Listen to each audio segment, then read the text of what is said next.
Today's episode of PTG is brought to you by the one and only Trans Labs that brought the world two amazing products. First off, Transfuse, which is a hydration multiplier, and most recently, they just dropped Transcend, which is a nootropic energy formula. No matter what you use, when you choose Trans Labs, you are going to be boosted and you are going to be ready to charge the paintball field and win out there.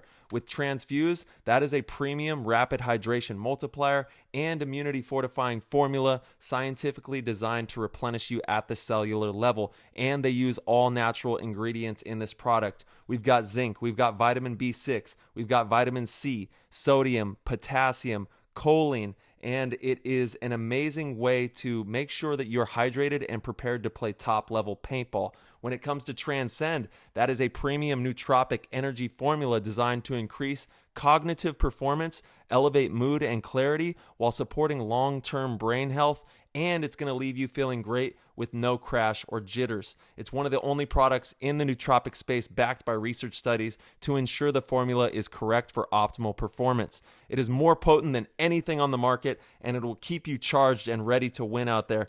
I take 1 scoop, but if you're stimulant sensitive, take a half scoop, and if you want that LFG dose to launch to the moon, dump 2 scoops in your drink and you are going to be flying down that paintball field. Comes in 2 delicious flavors, Baja Blast and Skittles Candy for the Transcend.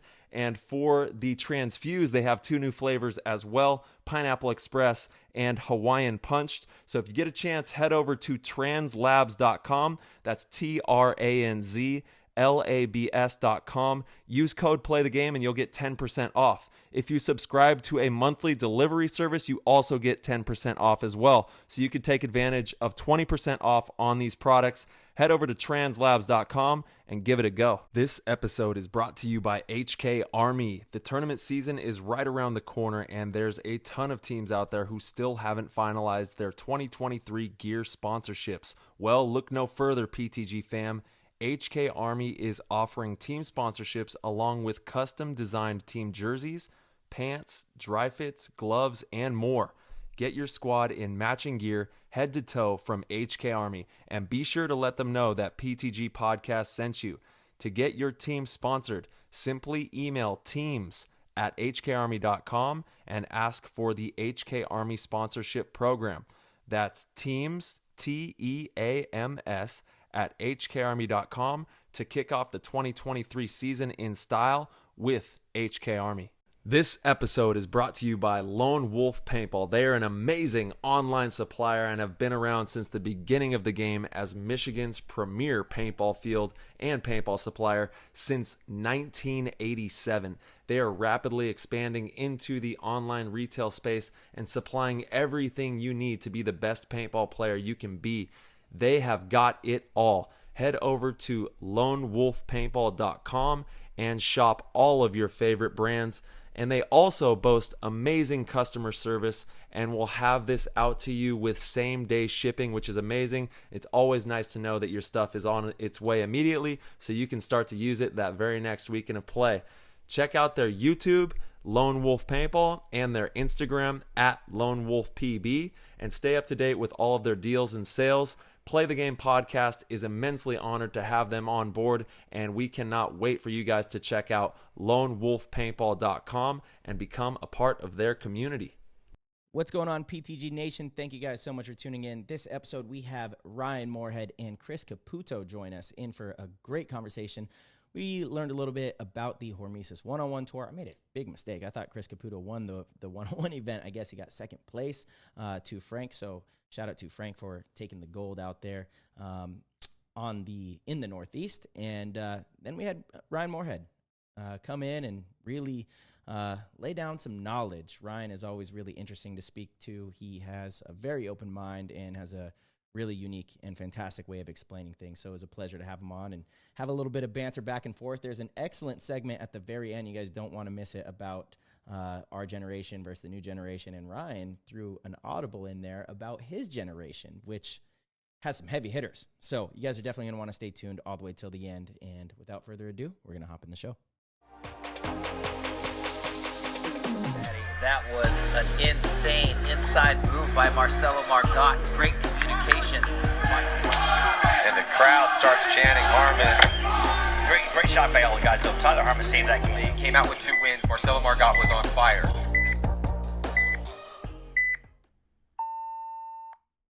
PTG Nation, episode 202. Yeah, let's go, everybody. And we got a little Marcelo Mantis for the first portion here, and then we're going to get into a couple of guests as we get into the later part of the show. But how you doing, Marchie? What's popping off over in San Diego? I'm good, man. Tried to go to the beach today, but it's incredibly cloudy. It's so strange how San Diego is known for its beautiful weather. And about 9 months out of the year, any of the months that are not summer, the beach is gorgeous. It's crazy. But during summertime, it's like everywhere else in San Diego is gorgeous. And so you wake up, you look outside, it's hot. You're like, hey, let's go to the beach today. You get in your car and you drive down to the beach and it's just super cloudy and overcast. It's crazy. Yeah, I have noticed that. It is wild. Yeah, we get the gray May and the June gloom. I guess, Yep. we have something now for July. So if you are looking to vacation to a nice beach during the summer, San Diego, you might want to hesitate. Pretty much any other time of the year. Just letting everybody know. Just throwing that out there. It's like You're just keeping everybody away from the beach. Yeah, you know, exactly. That's smart. Yeah. Smart. Stop coming. Yeah. Dude. So just been chilling, getting ready for the show here, and yeah. Yes, how about you? Same. Getting ready for BKI summer camp. We have that going on this weekend, which I'm really excited about. Can't wait to see everybody out there at Boston Paintball. And thank you to everything that Ant and Lori is doing for the paintball scene. We're also going to be heading out, you and I going to France in August and playing for Team USA with all the BKI family that's going to be joining us on that. So we're super excited for everybody working really hard and everything that system and that program has been doing for the sport. 100%. Anthony and Lori are just two dynamite individuals for the sport of paintball. Without them, our sport would not look the way it does. I truly mean that. The summer camp that they put on, I'm really sad I'm missing it this week. It's going to be an amazing time. You're going to have so much fun, dude. I'm super envious. I am excited to work with my WC guys, but man, there's just nothing like summer camp. Summer camp is so much fun. The youth that's there, the kids that you get to really create some, long lasting relationships with and kind of help them and watch them through their paintball journey. It all kind of spawns there at summer camp. So you guys have tons of, stories and great times, and definitely something that would not be possible without the work of Anthony and Lori. They bust their butts to make this event happen. It's like the whole week. It's like, hey, Anthony, Lori, just sit down for a sec, relax, take a deep breath, take a deep breath, because it's nonstop. They do everything, they are the promoters, the transportation, they build the whole thing. It's nonstop, the media, they do it all. So, that, and then Team USA also wouldn't be where it's at without them either. The U19s, the women's, wouldn't be a thing without Anthony and Lori. They really go all out for the sport of paintball. So huge shout out to them, and huge thank you to both. They're crushing it, absolutely crushing it. And I can't wait to see, we got Nick Slowiak, Laval, I think Ryan, Kyle. So we'll have a good group of people. Kyle Berry as well. I think he took my spot, which is dope. Kyle is he's gotten really good at coaching. He does a great job out there in Florida. Yes, he does. Yeah, and Kyle Spick, I believe, will be there as well. Yep. And we're going to have a lot of fun out there. So if you're heading out there, be safe, and be safe to everybody going to the WCPPL. A lot of teams making the journey out there, and you're going to be coaching out there, which is awesome. I wish I could be there as well for that event. I love going to the WCPPL. So talk to us about what's popping off. You guys been training hard. Vegas is coming for it. Yeah, 100%. So over the weekend, I got to record pretty much every point that we played for the team. And then I'm giving my commentary during the process, and then I upload it to the drive. And so I just sent that over to the guys, trying to keep everybody locked in this week, make sure everybody is, just doing their due diligence and watching film and seeing what we did right, what we did wrong. And yeah, dude, it's all about what we talked about in the GOAT meeting last night, right? Yeah. It's about the focus. It's about being really intentional and thoughtful with, preparing. You have to think about all of our codes. You got to think about, okay, if we lose two bodies, off the break and we're down a point, how do we want to play this? If you think about this kind of stuff over and over and over, then it's not going to shock you when it happens. You're going to be able to just react and be in that flow state and make the right decisions. That's it. Yeah. Hey, major love to everybody who showed up for the GOAT meeting last night. If you don't know, we have this exclusive live show that we do with a exclusive community of paintball players who join us in the GOAT Club. And we had a party last night. It was madness. We actually inducted a new OG GOAT into the crew, Tyler Stancil, who got a PTG tattoo on his leg. If you go to the PTG, yeah, it's been popping off. And shout out to David Lertima as well. He got a PTG tat. If you get a PTG tat, automatic OG status in the Discord chat. Automatic. You get the sought after black name tag, so you're just slick. You know, you're looking cool in the chat. We have a private OG chat room, OG GOAT chat. So you know, you get some cool little perks. It's definitely neat. Definitely a flex in the Discord. It's a flex. And the GOAT community in general just goes ham in the chat rooms, and they all look out for each other. If you want to check that out, it's at our website, the orange link in the corner, and you can give that a look. Actually, 7-day free trials. We're doing that as well if you want to just hop in and see what the chat's all about. And then shout out to Hormesis. They're on their world tour right now, or a United States tour, I guess. Yep. And they just had Matthew Smitty Smith, who won Florida the week prior to this last weekend, and then Travis Newsome won in Alabama, and then the next stop is Texas, Arizona, and then they'll finish off in California for the finale. Yeah, nice. And the California one, the finale is the one that is the same weekend as the WCPPL. I believe it's on the Sunday out there, so it will also have the pros. Nice, right? I think that's the one, right? Yeah, I believe so that's the big finale. So pretty cool there. $10,000 up for grabs for whoever takes that. That's going to be pretty awesome. And then we'll be in New Jersey this weekend. If you're on the East Coast, myself and Marcelo are going to Quick Shot Paintball. You can hang out Friday night. I think the clinic is sold out for Saturday, but we will be there Friday, Saturday, and having some fun playing paintball and just hanging out with the community. We got new PTG stickers. We're going to be doing a new collab drop rather with our new logo and all that good stuff with hats and shirts. So be on the lookout for that as well. That'll be coming soon.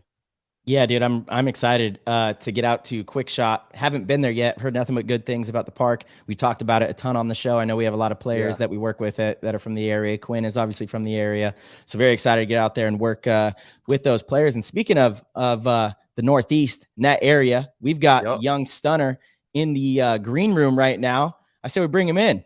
Yes, sir. Let's get him in here. All right, everybody, welcome. Right. We got yo, Big what's Dog up, dude? Caputo. What up, we got boys? Chris Caputo. What up, dude? How you doing over there? I'm good. How are you guys? Doing well. Fantastic. Man, last time you were on the show, you were still playing D2, talking about your aspirations to go pro. Since then, you've played 2 pro tournaments now with the Brooklyn Bears, right? You've won the Hormesis one-on-one tournament, absolutely leveling up in the game. Yeah, the Hormesis event was awesome. I had a great time. I seen you guys were talking about New Jersey, right? You guys are coming? Yeah. Yes, yeah, I seen the post on it. I love the new logo. Logo's dope. Thanks, man. Thanks, man. You guys are coming Friday too, right? The Friday night? Yep. Yeah. I think I'm gonna come out with a couple of my buddies. We're gonna go play. Nice. There dude. we go. Awesome. Perfect. Well, then we'll see you soon. Yeah, for sure. Yeah, man. And we wanted to pick your brain. Obviously, you know, last time we spoke with you, you were playing Divisional. You've made the jump to pro, and there's a lot that comes with that. A lot of learning curves and a lot of new ways of structuring the way you're going to attack the game so you can be the best out there. So we wanted to kind of pick your brain on what that's been like, you know, transferring from Divisional paintball into pro paintball, playing with the Bears, and that kind of process that you've been going through. Yeah. I mean, I would definitely, to say the least, it's extremely tough. The competition is absolutely elite. You need to have thick skin for it. I remember even when I first got called up, I had like so many people congratulating me and saying how happy they were for me. And of course I was for myself as well. But all I was thinking in the back of my head was, okay, you put a lot of time and effort in, but that led you to this moment now. But now you need to do triple the amount, quadruple the amount of time, effort, dedication, to get where you want to be, right? And that's hopefully one of the best one day, like, you know, like you guys. That would be awesome. But oh, well, thank you for the compliment. And dude, we just like you do, we love what we do, man. And like you said, you got to really apply yourself, and we are, you know, attacking it with everything in our fiber to be at the top of the game. And, you know, we're somewhere up there, but it's a constant pursuit of perfection. you know, and if you are chasing perfection, you probably won't get it because it's pretty much impossible to be perfect, but you will be really, really good at your craft. And you said something earlier that I want to kind of touch on about having thick skin. In what regard do you have to have thick skin when making that transition? And then also to couple that, when you go pro, that's just the beginning. You just Mhm. started, you know, it's like Absolutely. clean slate, and you have to have an open mind and be ready for new experiences because it's completely different than what you've experienced in the divisional ranks. Mhm. Yeah. What I mean by thick skin is, I know not everybody had the same career growing up, but like a lot of times, me and my team, we would win a lot of events, right? Like if we didn't win, we would come close. And now I'm in the pro division with the Bears. We're somewhat of a new organization to at least pro. At least they used to play semi-pro. They did phenomenal. They almost won a pro spot back in the day. But even now, playing pro, you just have to have thick skin because some things don't go your way, right? So like you could think, okay, we had a great practice. Okay, everybody's playing really great together. These people playing really great together, but a couple of bad calls, a really good team beats you. It might get everybody a little upset, and that could go into the next match, right? So it's just having thick skin. You just need to have a positive outlook on everything that you do, right? So Mhm. like, let's say you do lose that one match, you need to think, okay, how are we going to be better, right? So you can't focus on the negative things. You got to just be positive. Absolutely. Yeah, and everybody has to take responsibility, you know, Mm-hmm. um and be also empathetic to the process. You guys are new, you know, a lot of new stuff, new chemistry. There's a lot of learning going on, so that takes time to build the culture that we talk about all the time on the show. And it's really, it is the cornerstone of success, having a strong culture in the team, and everybody has to learn what that is and then sign up for it and attack it, you know, and it takes a lot of work. But there's so much value in everybody coming together and just believing in each other, you know, and being resilient. Obviously, like you said, having thick skin is something that you have to have because most of the time things are going to go crazy. You know, that's one Mm-hmm. thing you can be sure of, is that expect the unexpected, because that's typically what happens. And you have to be really malleable and ready to just approach each situation as it comes and be in the moment, not get lost in the past or the future, just be doing the best every single moment out there. And it's a juggling act for sure. Couldn't agree more with that. Couldn't agree more. Yeah. Yeah, what would you say has been the biggest difference in how you prepare now with the Brooklyn Bears versus how you guys did on leverage, or is there a difference? I would say I definitely try to keep like the same regiment because I always worked hard before events, but maybe just minor adjustments, right? Like we spoke about like how we're a newer team, so maybe if we could get out to the field more and just play with each other, we should do that. That's definitely one thing. Mhm. For me at least, I've been running a lot more. I used to not like running, and I finally got into like this really good habit the past couple of weeks, which I'm extremely happy about. Where I would run 1 mile, right, and then I just ran at a normal pace. I took it slow. I didn't rush anything. I didn't have certain expectations, and I would do that a couple days a week, maybe 2 or 3 days a week. Then a week later or 2 weeks later, I would try running too, right? No expectation, just running, enjoying it. Recently, I've been running 3 miles. I honestly never did that before. Like maybe during high school, I used to do that. So that's a new barrier that I feel like I broke for myself. Mhm. I'm hoping maybe in a week or two, I'm going to do 4 miles. But what was it? Yesterday was the first time I ran under 8 minutes each mile. I ran 3 miles.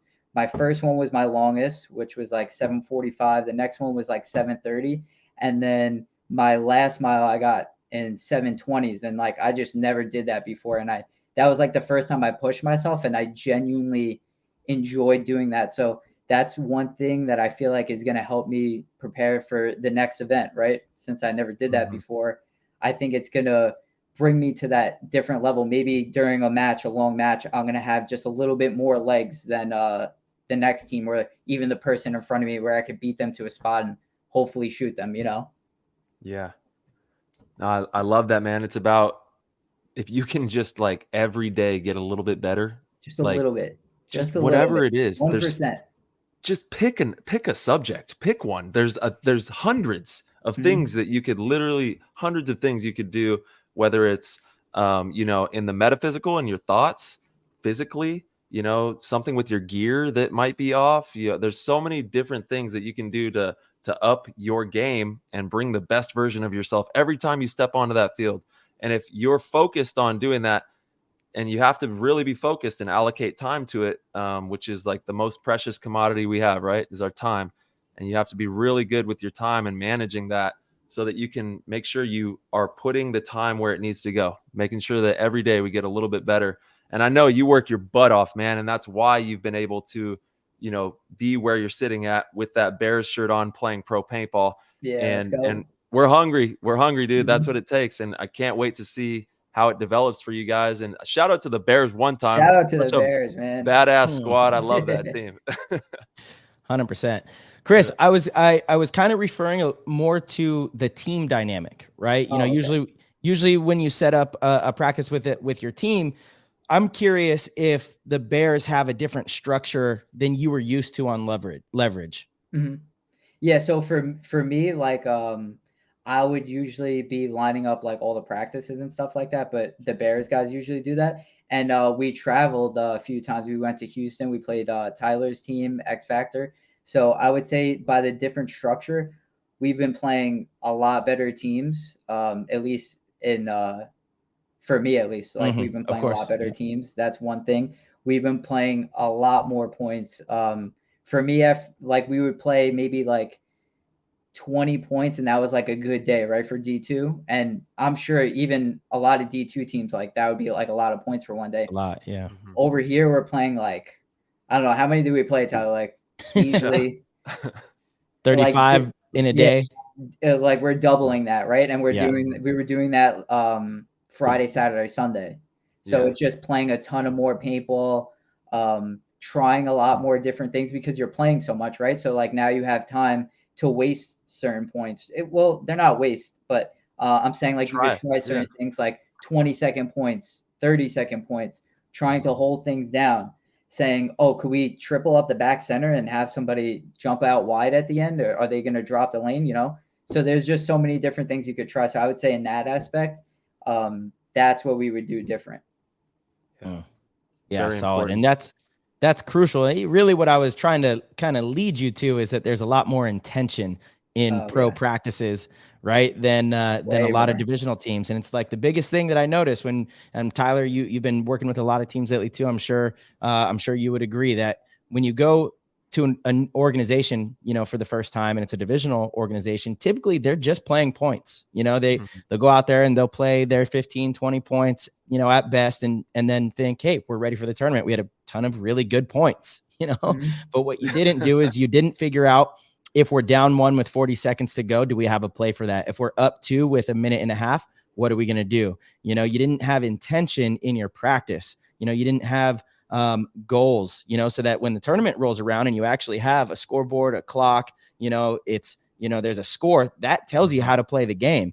Otherwise, I always say this, I kind of joke. So I've been going out to Vegas, for quite a bit now. In the last, probably 5 or 6 trips, because there's 3 or 4 other teams that practice with us on Sunday. We'll have the field to ourselves on Saturday. And then on Sunday, we have scrimmages with other teams. And one of the other teams, it's their home field. Shout out to the Vegas Brawlers. So, you kind of want to you don't want to come in and change things too much. But I'm like, hey, guys, we're just playing points here. Let's try to run some matches with each other. We could do 6-minute matches. It doesn't need to be long. What matters is there's going to be somebody that's up a point or down a point with little time on the clock. And it changes how you play.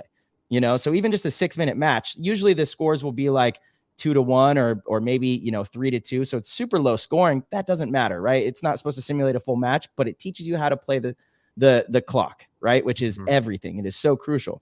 And I always say, I'm like, it's hilarious. Everyone plays all these points all day. And really the only thing that you're practicing for is the very first point of a match. That's the only thing you're practicing for. If you're not playing with a scoreboard or with, we don't have a scoreboard. I just use my phone, and it doesn't have to be exact. It's kind of rough math. I'll do the lap thing, and it's like, okay, that was a 1.5 point. So, we're at 4.5 minutes left in the game, around 2 minutes to get back on the field, 1-0, and it just gets the mind working properly, and so I would love to see a lot of divisional teams kind of, start thinking about that more. Maybe that's a little too much, but at least start having intention when you go to practice. Like, let's try to win a fast point. Let's try to win a slow point. Let's try to play a point where we can't run wide. We can't go past our primaries, until it's kill 2. Just set these little goals and things that your team is working on rather than just playing point after point after point after point. And this is something that I've been working on with Wrecking Crew for a long time as well. And so those guys completely get it. And actually last night in the GOAT meeting, I guess Stevie did a little bit of a team clinic out in his area, and he was able to, relay everything that we work on. And I actually love to see that, because it means that more people are going to be playing good paintball, and it's awesome. I've seen a post about it. Yeah. What happens when you're playing good paintball? You're having fun. And if you're having fun, dude, you're going to keep playing. You know what I mean? So it's like, it's a benefit. We want more people to be playing good paintball, having fun, enjoying the game, feel like they know what they're talking about, and just be hooked. Dude, it's so funny when you put it the way that you so eloquently put it. Everyone is training for 1 point. That or when it's a tie ball game, that kind of stuff. Not really though, because the time matters. Yeah, like true. It is different. because if it's a tie game and like there's little time on the clock, you might not. You're not going to go as fast to close the game. Whereas the very first point of the match, like everyone's just trying to win the point. And so of course, if you get a body advantage, you play a little more conservatively, you don't throw it away, but you definitely play that tie game differently than if it's, 4-4 with 2 minutes to go. Absolutely. You definitely play them differently. Oh, yeah. So like having the pressure of the clock it's a kind of a game changer. It really is.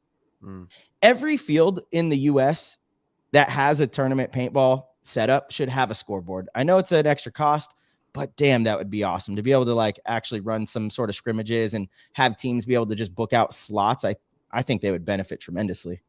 I definitely agree with that. There was times where I would watch some divisional teams, and a couple of them would be my friends and stuff like that. And I would watch them lose points or not even like, let's say they're down 1 point, right? And there's 20 seconds left. How many times would you see like they wouldn't even run down the field? Like at least get shot. Just get shot. Just get shot. You can't be alive. Point.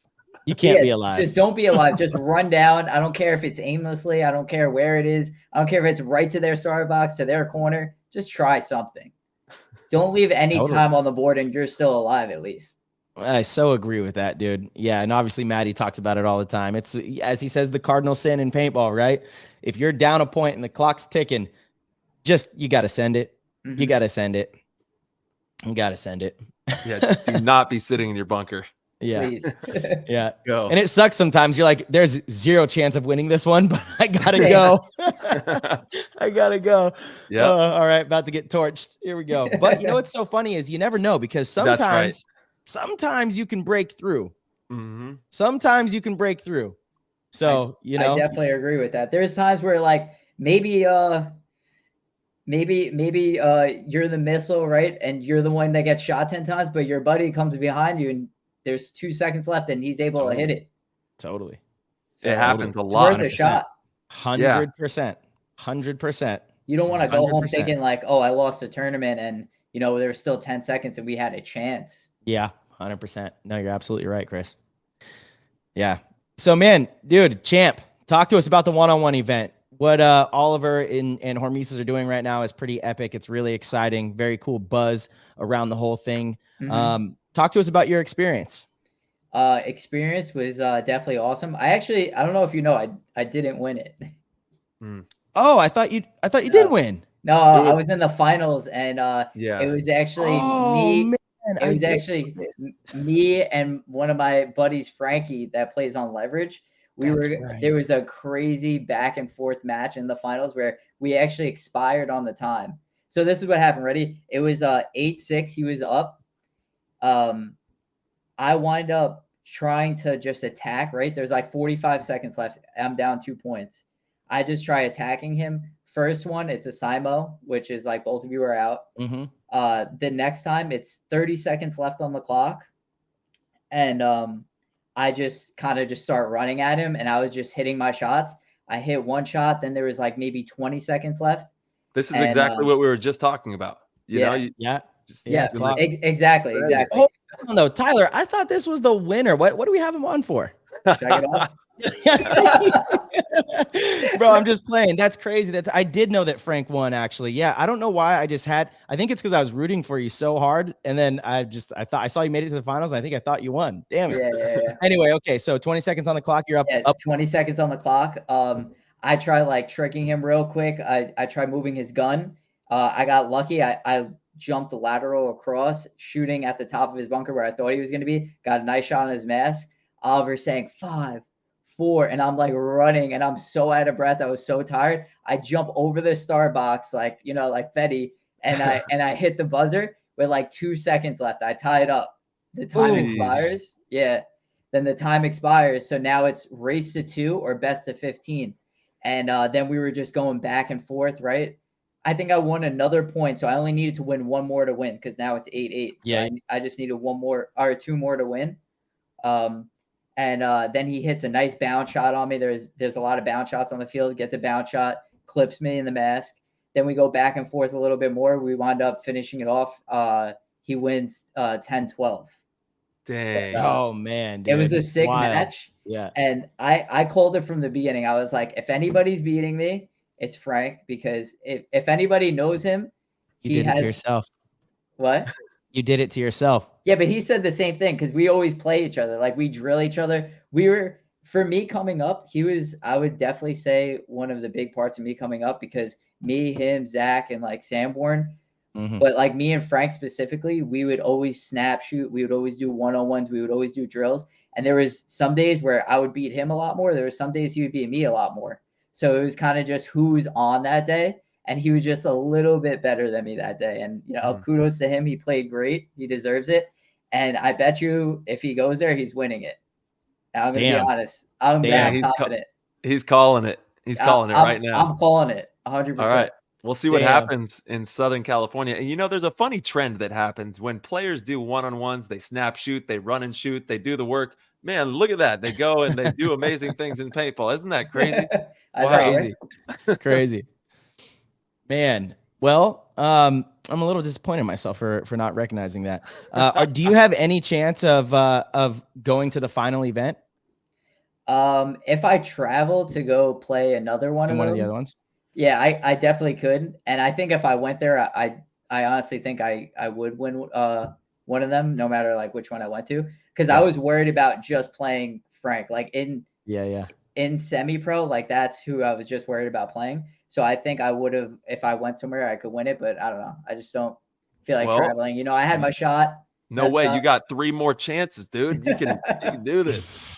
Come on. I was thinking about it, but I don't know. It's a lot. Play the last WC, and then no, that's the championship one. Yeah, never mind. Yeah. Last WC PPL is the championship one on Sunday. Mm-hmm. Darn, dude. It looks like fun though. It looks like a good time. The field. It does. I actually got to show you guys a picture. Hold on. All right. This is for the YouTube only. Shout out YouTube. Yep. Shout out to the YouTube. Yeah, and please, if you haven't already, go subscribe to our YouTube channel and check that out as well. We have all the video of every show we've ever done as well uploaded on the YouTube. We also have some fun other content, gear bag breakdowns, some random videos. So check that out. What do we got here? What kind of pick are we working with on this? This is going to be good. You're going to like this. Wait. All right. So this was no. That's epic. I saw videos of you playing and I was wearing like the whole cowboy getup for what was it, the joust. I was just having fun with it, but I had like 2 little pistols. I was like joking around. Oliver and like Kevo and everybody there was like cracking up, and they thought it was so funny. Yeah, I saw a video you winning a point, and you had your little sidearm. You gave the buzzer a tap there. That's actually one of my dreams, is to have a sidearm in paintball. Tom said we could do it. I haven't put the pressure on him, but he said we can do it. He did say we could do it here live on the show. We could pull up the proof. He did. He did say he got he's been a man of his word with just about everything else, but he definitely has not been a man of his word when it comes to the sidearm. That would be sick. Imagine finishing off a point like that. Yo, it'd be next level. The video content on that is insane. You know, like how many views that would Oh, get, I you was know? thinking the same thing. They would go crazy. Yeah, when you like, and then you could, I don't know if there's like a certain way that you would have a sling. I don't know, but you got to do something with your marker, or you're just double whipping it. I don't know how it would look, but it would be Mhm. pretty crazy. Definitely. Yeah, Yeah. 100%. So how about the actual setup and the venue, the event? Like how did that feel being there? It looks super cool. It looks incredible just from, all the media that has been going on around it, right? Like the way they framed the field with all the banners looks really professional. Mhm. I was a little disappointed to learn that it's just Oliver kind of calling the games, like 5 seconds, Yeah. go, go, go, go. That's kind of Yeah. funny, but I'm sure that'll get better, Mhm. But yeah, how was that side of things? It was honestly so professional. It was like you were going to like a mini paintball event. I really Mhm. couldn't believe it. For somebody that's just coming in with like a trailer hosted on the back, I Yeah. was so surprised that he had all of this look so professional, so neat. After each day, he's cleaning off all the bunkers, like everything. When they came in, they looked brand new. When he left, everything looked brand new. And I bet when he went to the next field, they look brand new because Absolutely. they're hosing everything down. Oliver, especially, like he's like the one that's like you always see him filling up the bunkers, hosing everything down. I love it. He's calling each of the games, like you said. Um, You know how but much all that costs? Hell, I'd be holding that down too. yeah, he would That have is each expensive. person for like a job. Meanwhile, he's just running around doing everything. Yeah. That's my dog. Shout out to Oliver one time. Yeah, Yeah, for you real. guys getting it. Love I that just guy. made an edit of him. He just commented on it. He liked it. It was just one of those like hype up reels. It was cool. I just Yeah. put like little clips of him in it. Yep. Man, Oh, what? I got to check he's that out. hungry. He is hungry, man. Gotta love that. Yeah, but he ran it phenomenal. I wouldn't have honestly anything bad to say about it at all. Everything was run great. Um, he also had like a little spot set up by where they had the trailer where he was like selling a whole bunch of gear as well. Nice. And even in the morning, he was explaining the rules really well. He was explaining how everything's gonna go. Um, and I think everybody was really excited about it. I had a lot of people tell me they were like happy to play with me. They were happy to see Oliver. A couple of people I got to meet that I normally wouldn't meet. Maybe I would just say hi to at the field, but like now I'm trying to give them advice during the joust when we're playing against the other team. So it was just really cool. The whole thing. It was a great aspect. Mhm. Yeah, it's great for the community. And like we always say here, more paintball. We just want to see more paintball. Everybody out there having fun playing paintball. It doesn't matter what style, 10-man, 50 scenario, X ball, whatever. Go out there and play some paintball, have some fun. And we do have a bunch of questions in the Discord, so we're going to hop over there. We got a few minutes left here before we're going to bring Ryan Moorhead's going to join us here in a second, but we got some Wait, questions I got here. I got one thing to say real quick too. Yeah, of Yes, course. sir. About the one-on-ones. I just think that there is just so much action involved, and you're only looking at two people, right? So you're gonna look at somebody, and either they're gonna get shot or they're gonna shoot somebody. So you're just so locked into it, and I think bringing that into paintball, I think it would bring a lot more people into it that like haven't seen it before. Even me filming, I was able to get. I filmed Oliver and Nick Laval playing against each other. I was able to capture like a couple of really cool clips, and like sometimes I would film and like you like can't really catch anything because you're trying to jump to all the different people. Yeah. But like here, you're just looking at two people, like I said. So you're always gonna see something happen. Someone's gonna get shot or someone's gonna shoot someone else.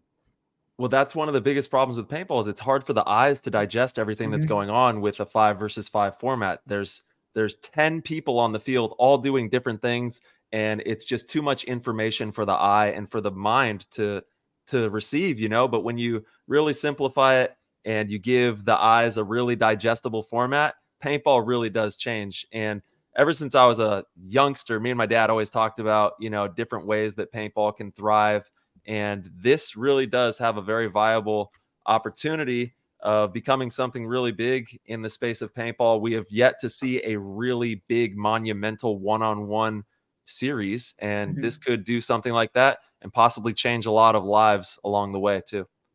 Yeah, you know what I think we haven't seen in the one-on-one realm is just consistency. Pro Tour I thought was amazing. Ultimate Shootout Yeah, was fun. It's just the true. consistency. And so I think, Oliver, I do think the Hormesis, the Elite one-on-one tour looks better than both of those. I think they just did a great job with how it looks, especially with the size of it.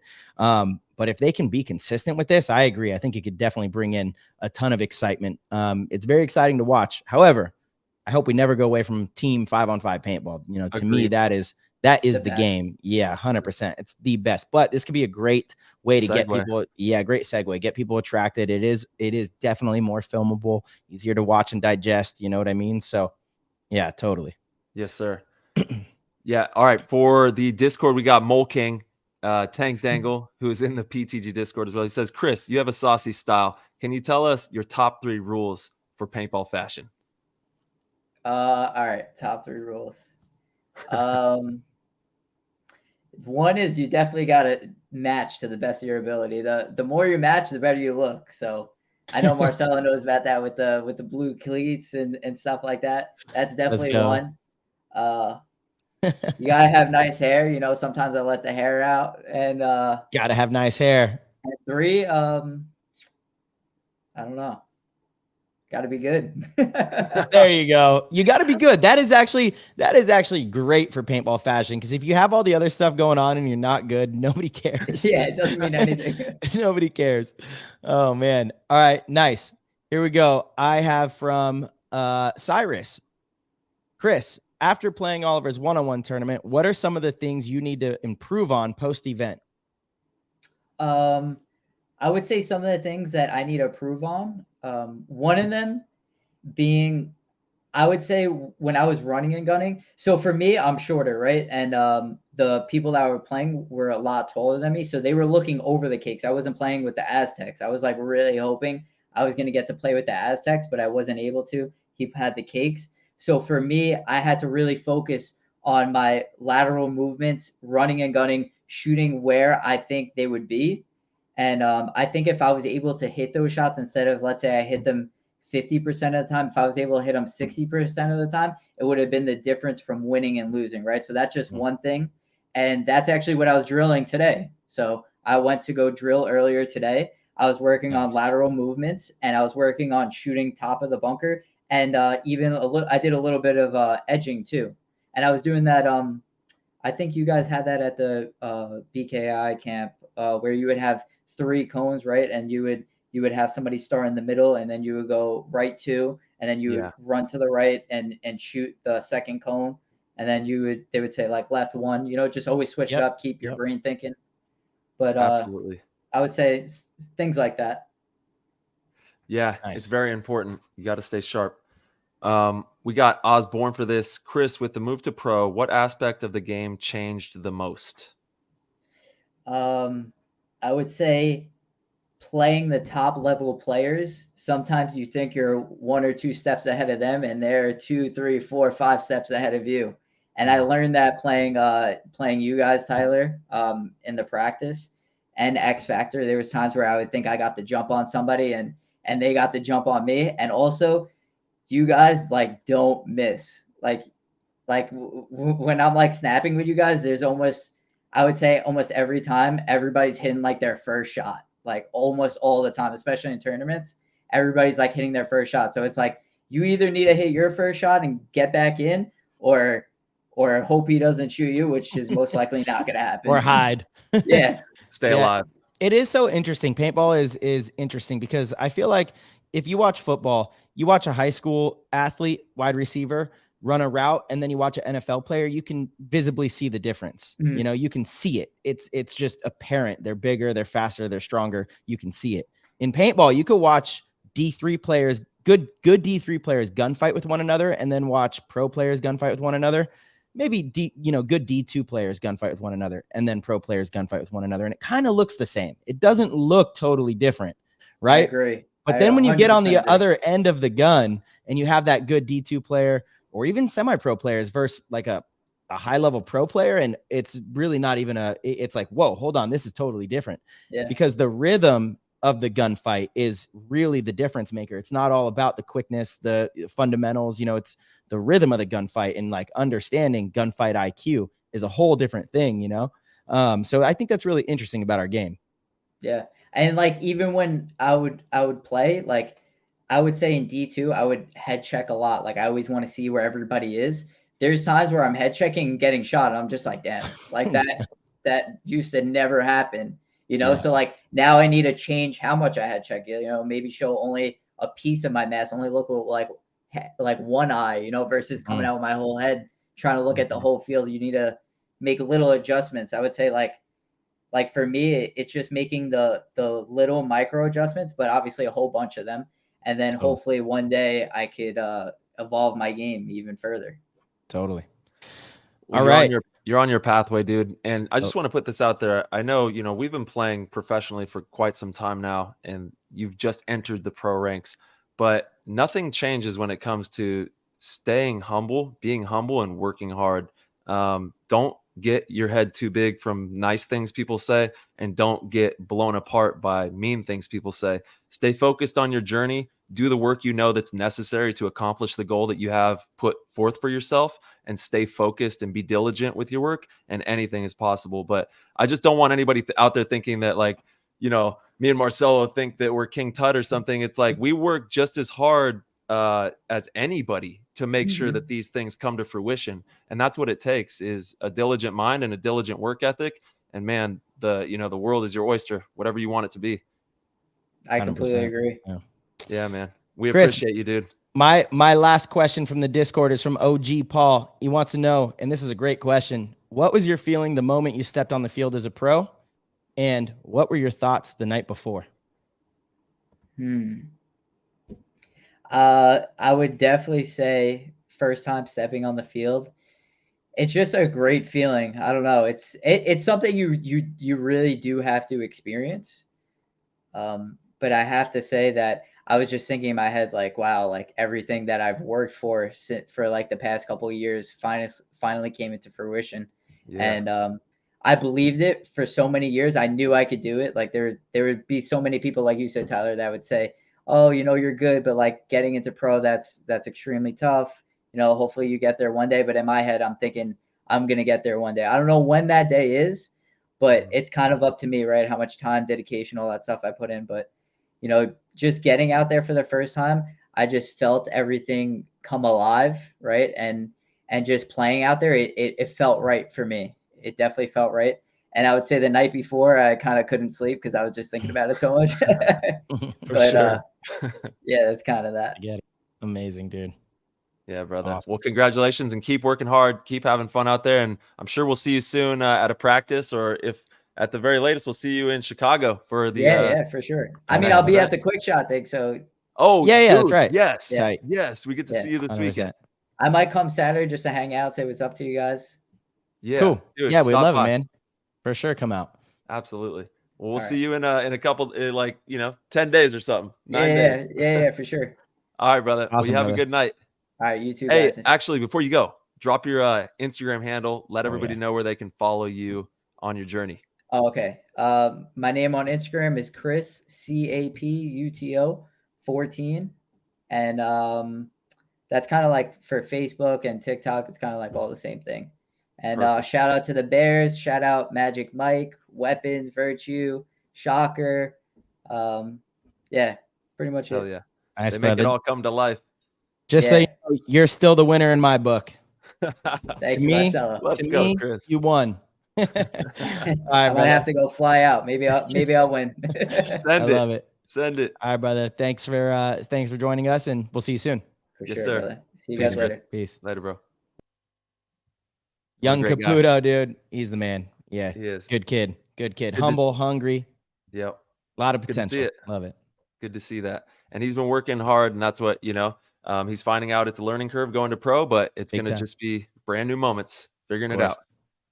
Well, we kind of have both ends of the spectrum. We've got a new pro, and then now we have one of the longest standing pros in the game, one of the triple OGs. Let's bring him on in. Our man, Mr. Moorhead. Ryan Moorhead.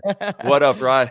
I How's it appreciate you going, guys dude? having me on again, man. It's always good to see you guys. It's been too long since the last event, too long until the next one. So I just know. excited to talk some paintball. For sure, dude. We feel the same way. And shout out to the YouTube. You got to check out his American flag. He's flying it in the 100%. background. And we got Captain America in the building with us right now. Ryan, it's good to see you. How's everything on your brother. end?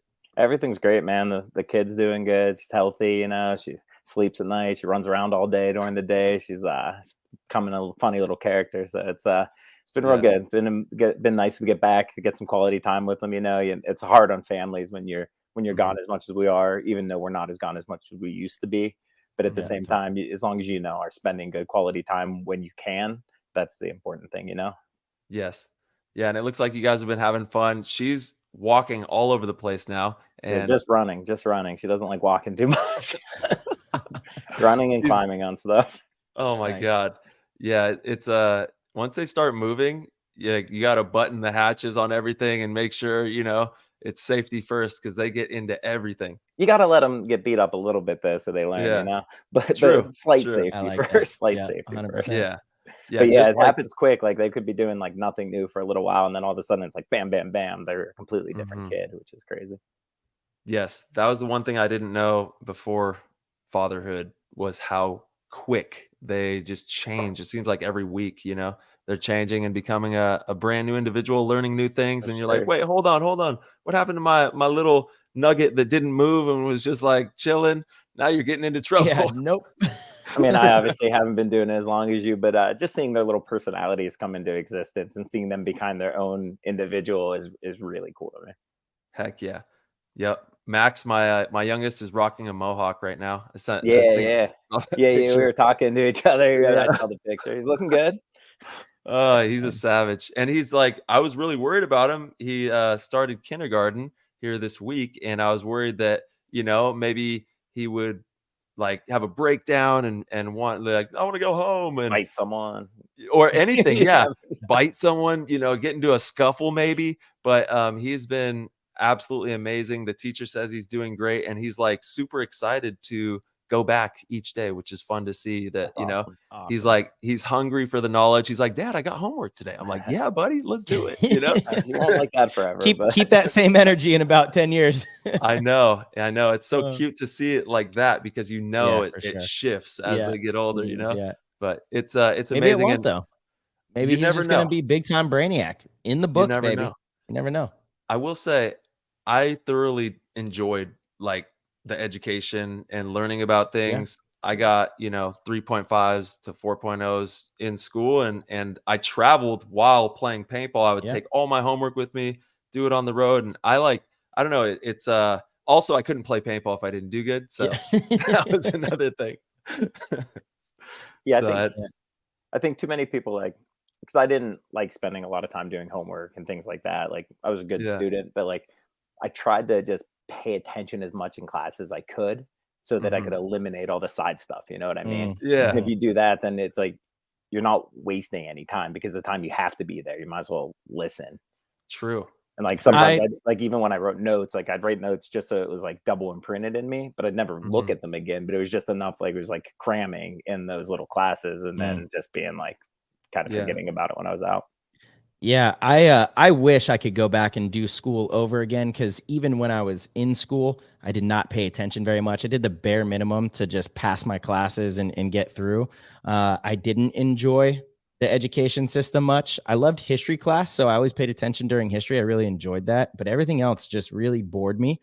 And then now in the last, 10, 15 years post, high school, I love learning. I love reading about new things. And I wish that I had that foundation that you're supposed to have, to go back and learn about all these things. But it's something that I just thoroughly enjoy. I could open a book about a new topic and just read for hours. I can go online or on my phone and pick something that I want to, dive into. And I thoroughly enjoy it, Yeah. It's kind of like that addict mentality. Like, cause you do get addicted to like one topic or learning something. But you don't have to like be like, oh, I wish I could go back to school and do that because like life is education, right? So like that's forced education, which is exactly what they want you to learn. But like now you can learn about anything you want whenever you want. And you can learn as much about it as you want. Like we live in the craziest time now because like all information is at our fingertips. There's never been a time like that before. And because of that, you get a lot of like, contrarian opinions on things, but that allows you to like think more critically about it and come to your own conclusions after reading up on things, for one. But it also like, it keeps it from being just one person telling you something that happened, right? Like half of history was learned from one person writing it down hundreds of years after it happened, and then that person telling people for a while, and then it getting translated, and then someone else telling it. And it's just like, if the telephone game gets lost in like such a short amount of time between people, like what has been lost to history because of that? So I think like we have the biggest advantage of anyone as far as knowledge, but because of that, there's the most competition for it too, because everyone has that same ability. Yeah. And it's not even at your fingertips now. It's like you can have it directly in your brain. They're moving that way to where they're like, that's no good. They're putting it on the brain, and then like your glasses are going to sync up. I don't know what universe are we in now? They're really going for it. Yeah. Time or technology exponentially increases with time. So it's, you can never really expect where it's going. So we think you have a grasp on it, and then all of a sudden there's something like unheard of before, and you just got to learn to deal with it. Yeah. I saw a video of this guy who's wearing me too the white headset that was already plugged into his brain. I don't know if that's real, but I saw it. That's why I didn't bring it up, because I'm not sure if it's real, because that's essentially what Elon's trying to do, and I think he would have beat that guy to it. But I don't know. It definitely appeared to be kind of real. He was able to think things and Google stuff through this device just by thinking whatever he was being asked, like the vibration. I don't know. I just don't think that it was real. I feel like those are like those videos of like dogs hitting the talking buttons, like they can actually talk. It's like, yeah, maybe it's real. Maybe all that stuff's added after, Totally. I know. Who knows what the heck's going on? Yeah, that's what's brutal these days, is it's actually really tough to find good information. Even if you're aware that there's a lot of bad information out there, still it's so easy to get tricked by legitimate studies that are manipulated to portray a certain side of things. And almost every study is, whether it's like meant to be or not. Totally. There's always going to be inherent biases and things, so you have to try to figure out what that is while you're also trying to believe what it's saying. It's pretty wild. Yeah, it is insane. Yeah, welcome to the 21st century here. We're really having some fun. So, Rye, I do want to talk to you about we have Chicago coming up. I know you're hungry for it, and the squad is hungry. Obviously, Marcelo's hungry. Everybody's working really hard. Do you have any little bits of information for people to just stay with their, not just consciously thinking about the game, but playing paintball during breaks like this? Because it is hard for individuals to stay, with the same amount of passion that they had rolling into a lull like this with their squads.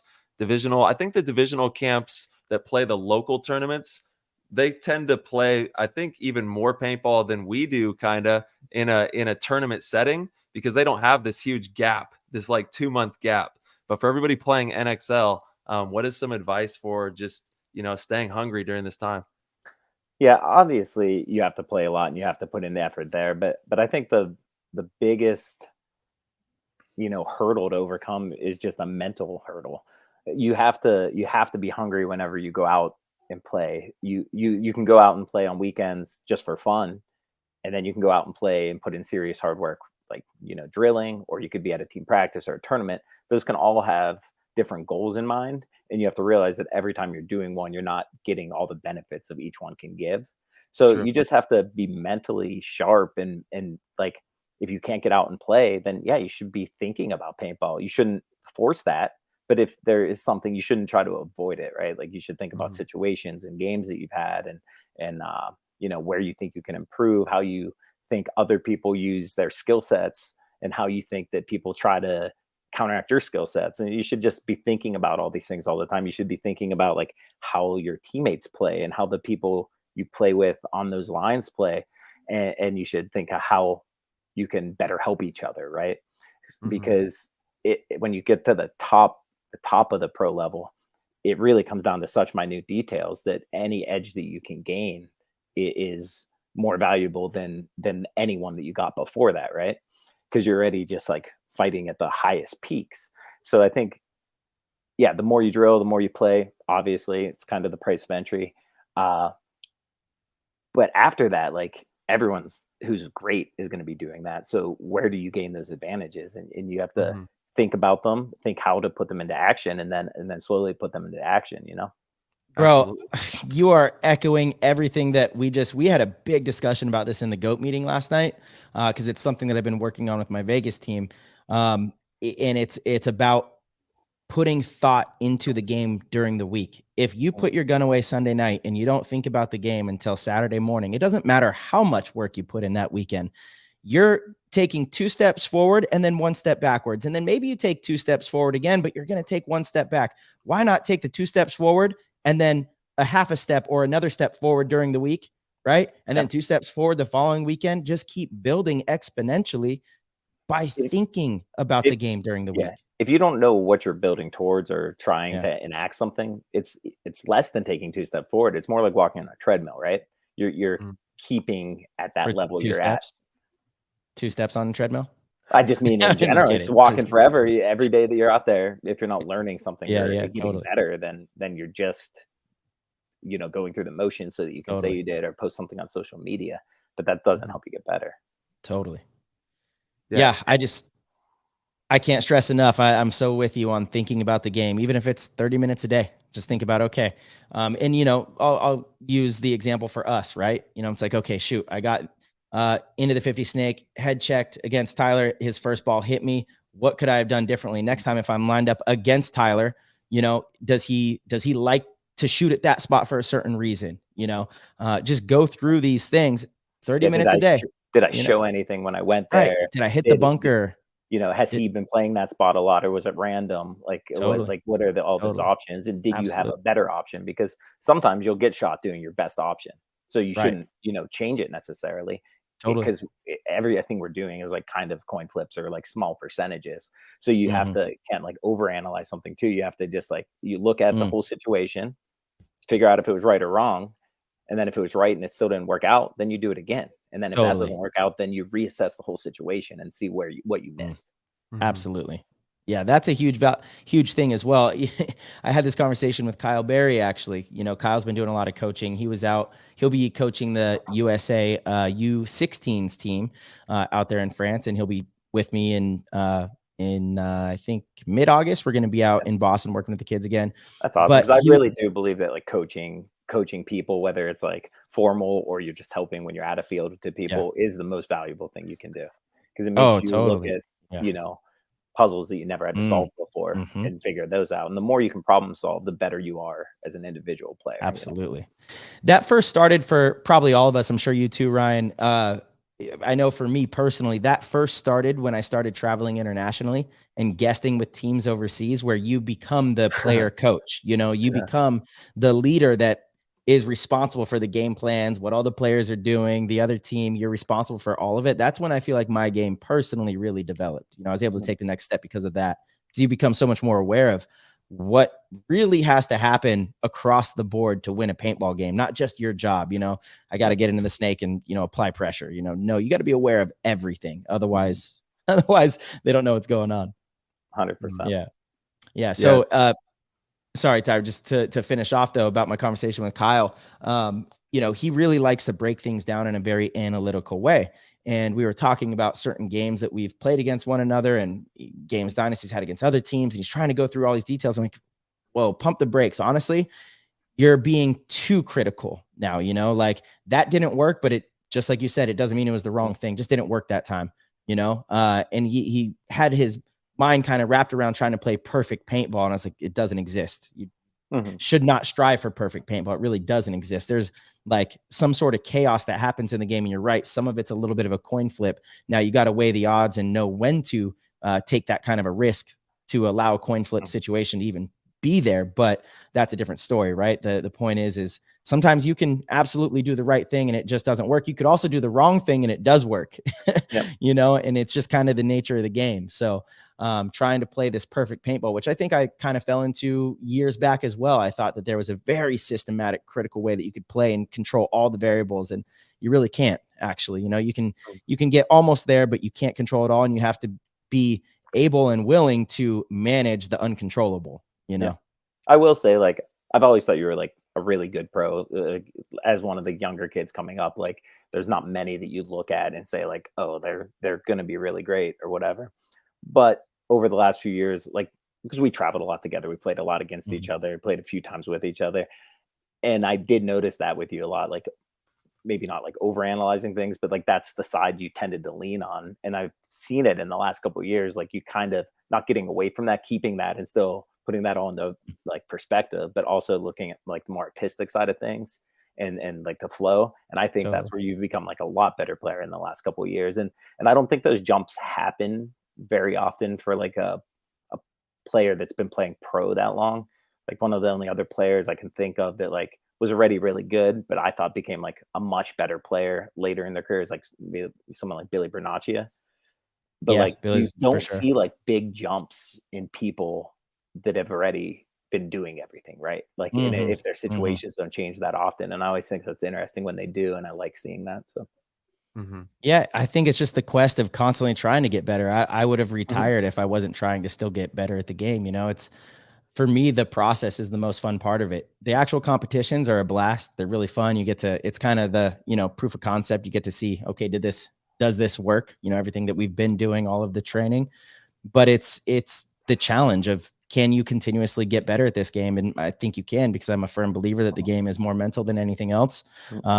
I don't even think I'm in my prime yet, to be completely honest. I mean, you know, I'm 38 years old and I feel the same way. Like, yeah, like totally. I think I could look at the way my career's played out, and I played like a similar style the whole time, but like in a lot of different ways. I've become more competent in a lot of different things. And there was times like, you know, back in the early 2000s where people thought like I was one of the best players, but like if I played against me then, like I would dominate on them. And that's like that in every sport, right? Because like it's just as a constant evolution of people piggybacking on other people's ideas and their interactions and then building on that, right? Like, so if you can just keep getting better and if you can stay healthy and keep playing the game, then you're going to be the cause of those changes instead of just like stepping in, playing the new style, leaving in a couple years, and it's slowly evolving over time.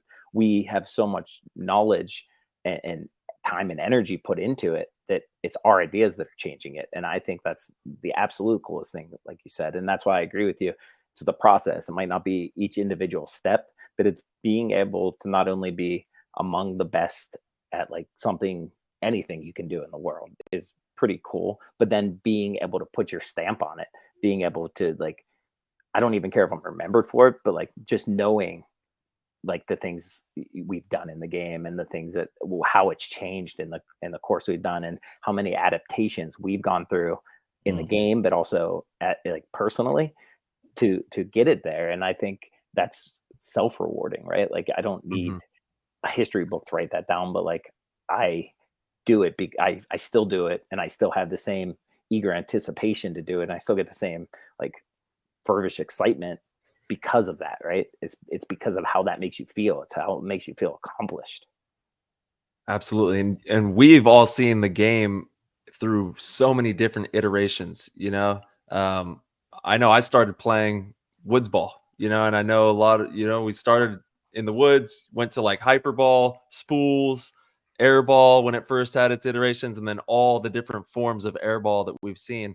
And the coolest thing about today's day and age of paintball is it's being pushed on every level. Like you said, the thought processing of how the game is played is better understood by more players right now, I think, than we've seen at any time in the game. It's a really high level IQ game that we play, and there's a lot of people out there making really smart decisions on the field.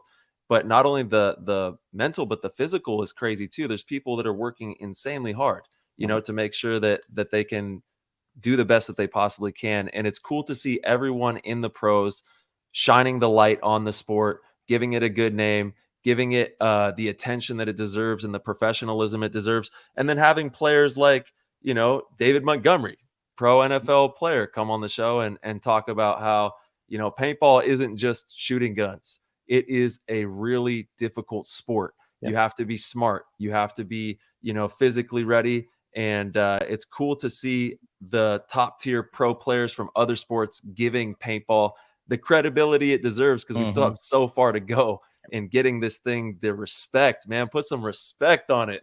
Paintball is difficult. Yeah, and paintball is like super fun. So Yeah. when someone new, like David Montgomery, or an athlete, someone with like, you know, competitive drive inside them plays it, they're always going to have like that excitement. You could hear that in his voice when he talked. But the cooler thing is when he talked about like, you know, the actual physical challenges to it, the eye-hand coordination, the movements, how they're completely different, how you can get gas doing different things. And I always like, you know, talking to other athletes who play other sports about those things, because just because you're athletic doesn't mean that you could be good at everything, right?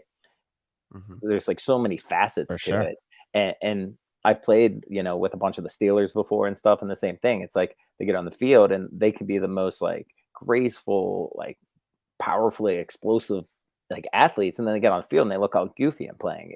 Everything takes time and effort to put in, and you also have to have some sort of natural, you know, inclination towards it. I believe. That is a huge one, actually. There are certain individuals that are just hardwired, that like chess games, that like that type of, like, I don't know, puzzle, like solving puzzles really well. You know, certain people don't like puzzles, and certain people really like puzzles, and that's what paintball is essentially it's a huge puzzle that you have to solve every single point with, you know, 10 people on the field. I do believe that if you can be great at anything, you have the potential to be at least like above average in most things. But that doesn't mean you can be great in everything, you know? Yeah. Absolutely. Yeah. I don't think there's anything I could do to go be great at football. I just, you know, who was it that asked? Maybe it was David Montgomery. It was David. Yeah. I'm like, bro, no chance. Dude, I was jealous. I was like, man, I'm 38 years old. You know, I've been through 21 years of pro paintball, and I still was like, maybe if I could try to see how I could do up there. That's what I was thinking when I was listening. I would love that. Even getting destroyed, it's like, you know, you never know until you try. There is certainly something to those athletes have been playing for such a long time that your body learns how to absorb those hits. So when 100%. you take that impact, you're doing little micro movements that you're not even maybe aware of that prevent you from getting injured. Whereas if I were to just go on that field against an NFL player, I mean, I'm pretty sure every bone in my body would just get broken if I had to like run the ball up the middle or something. You know? Here's where I don't completely agree. You get hit wrong, 100%. You're right, but I think your body's so used to just like going into autopilot and figuring out things too. And even when we practice, you know, we might play 100 points in a weekend. If you do that, how many times are you hitting the ground, dropping unexpectedly, hitting it? Like that's our body's constantly having to recover from like repetitive issues. Like we probably dive and slide more than anyone else, right? Yeah, but that stuff's never moving. We're the ones. I know moving. It's not moving. That's a big variable. 100%. But if you can absorb something better, you know how to fall and take hits. A lot of like injuries happen because you're not like self-aware in your body. Totally. To like adjust. Absolutely. Like will you be bruised and not wanting to, you know, walk or breathe for a week? Yeah. But I think you would take it better than like a punching dummy or something. You know what I mean? I believe that for sure. Like I just think punching dummy might be in ICU, and I might be like in a cast, full body cast for like you know 3 months. Like you said, like but your body type's not built to like run a ball up the middle, right? But could you play cornerback and tackle one of them? Yeah, it's just possibly. I'm just playing. Honestly, yeah, like cornerback. Yeah, I got it, dude. You do have to look at your body. Taking them down. Yeah, come at me, destroy us. But you know, it's one of those things. It's like, dude, we can set this up. Actually, I think we can set this up. We have opportunities. Chris Odom is frothing at the mouth right now. He's like, I've been waiting to tackle Marcelo. Yeah. Damn. We have quick lateral movements, you know, quick explosive bursts. Oh, you better be swift out there, boy. Bro, you better be.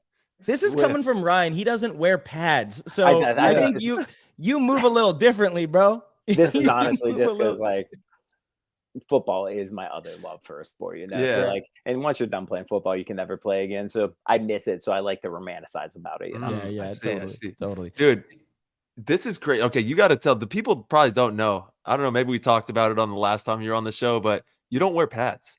You know? I do. You do actually. I wear all sorts of pads. You don't wear pads, bro. You wear pads. It's so funny when Chris, I don't know if you're in here yet, but one of the questions that the Discord asked Chris was about paintball fashion, and Chris listed 3 things, and he got to the third one, be good, and I was like, oh, Ryan checks that list, but I don't know about the other 2, and he's made the other 2 look cool, like the other 2 are cool because he's so good.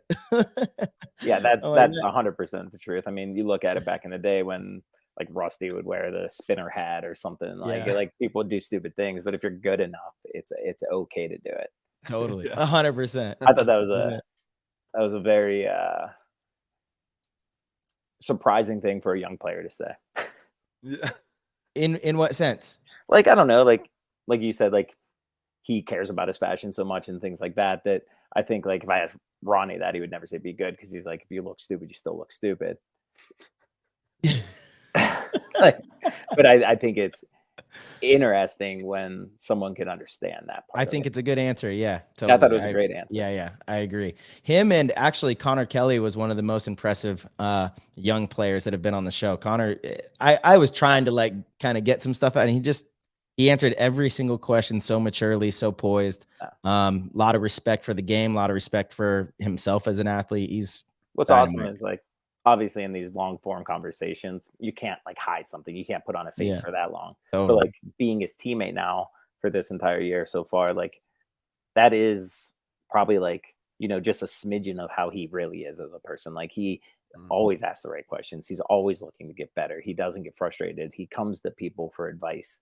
And it's so rare to see that anymore. Mm-hmm. It is. It's like Mikey. For players as talented as he is, because like it's easy. Totally. I'm not saying it's easy to get to that level of talent, but like it's one thing to be talented, and then the other thing to where you could possibly be great. Yeah, Mikey Urena, he doesn't stop with the questions, and it's to the point where I'm like, Mikey, you tell me. You're asking me how to play this snake. You're the guy. You tell me, brother. He's earned that, but he's still so humble. I don't want people to hear this and think like, oh, asking questions is the right thing. It's just all about the questions you ask, when you ask them, how you ask them, right? Of course. So like if Mikey, not saying he does, because I don't think he does, like I've had plenty of conversations with him, but if he came up to you and asked always the same questions, that'd be frustrating. Oh yeah, of course. But if they're always just looking for like, a different angle on something or just a different nuance of something, like that's when that like, totally. Oh, this is worth my time doing. Yeah. No, he's just genuinely curious and open to however he can get better, and he's just no ego attached at all. It's all about how can he play his spot better? How can he help the team better? How can you do this? I'm like, dude, how about you tell me? Honestly, I truly mean that. Like you have earned that. You play some of these positions so well, and he's blossomed as a player so much. I'm like, you're there, man. You're there to contribute and have a voice, but I love just the humbleness and the willingness to do whatever you can to get better. I think that's really important. A lot of young players, especially. I was just saying, and just taking advantage of the opportunities, right? Like had he never left, he was on Scottsdale Elevation first, right? Like had he never left that team, but does he ever blossom out, right?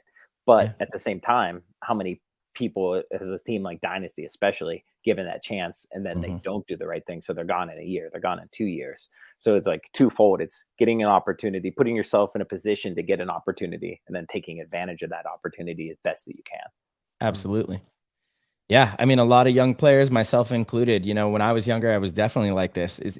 Not just young players, but young players, like if you're good, you have a lot of success at a young age, it can be hard to put ego aside and listen to your elders or listen to people that have been doing it longer than you. You kind of feel like better, and especially if you have gotten a ton of results, you got to really put that aside. And you see like the players right now that are in the league, the young players that are good, a lot of them have that mentality, and I think they're going to really progress because of it. It's a game changer.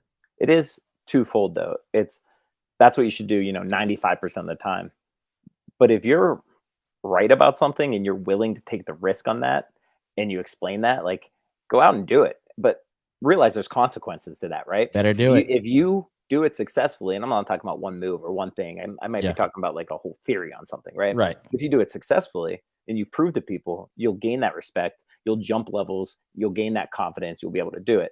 Absolutely. But the other side of that is if you fail in it and you continue to make those decisions and go against and not listening to people who've been there and have already had these trials and tribulations, you're easy to cut. You're easy to get rid of, right? So Absolutely. the reward is there, but it's like gambling. It's like feeding money into a slot machine. Yeah, if you win, it's great. You're going to lose more often than not. So be confident in yourself and don't pick battles that you shouldn't fight. And test your theories. Like, obviously, if you have theories about something, test them meticulously in your own practices as well. Like, bring the best version of yourself to your team practices, the events, these types of big showcases. But the work, if you do have these theories, man, test them on your own time and do those moves at a local practice or whatever and see how it goes. And, there's so many ways that you can apply what Ryan's talking about and really develop and mature as a player in the thought processing of it all, and then in the physicality too, because you got to bring it to life on the field. And a lot of players don't take chances like a wild man. You know what I'm saying?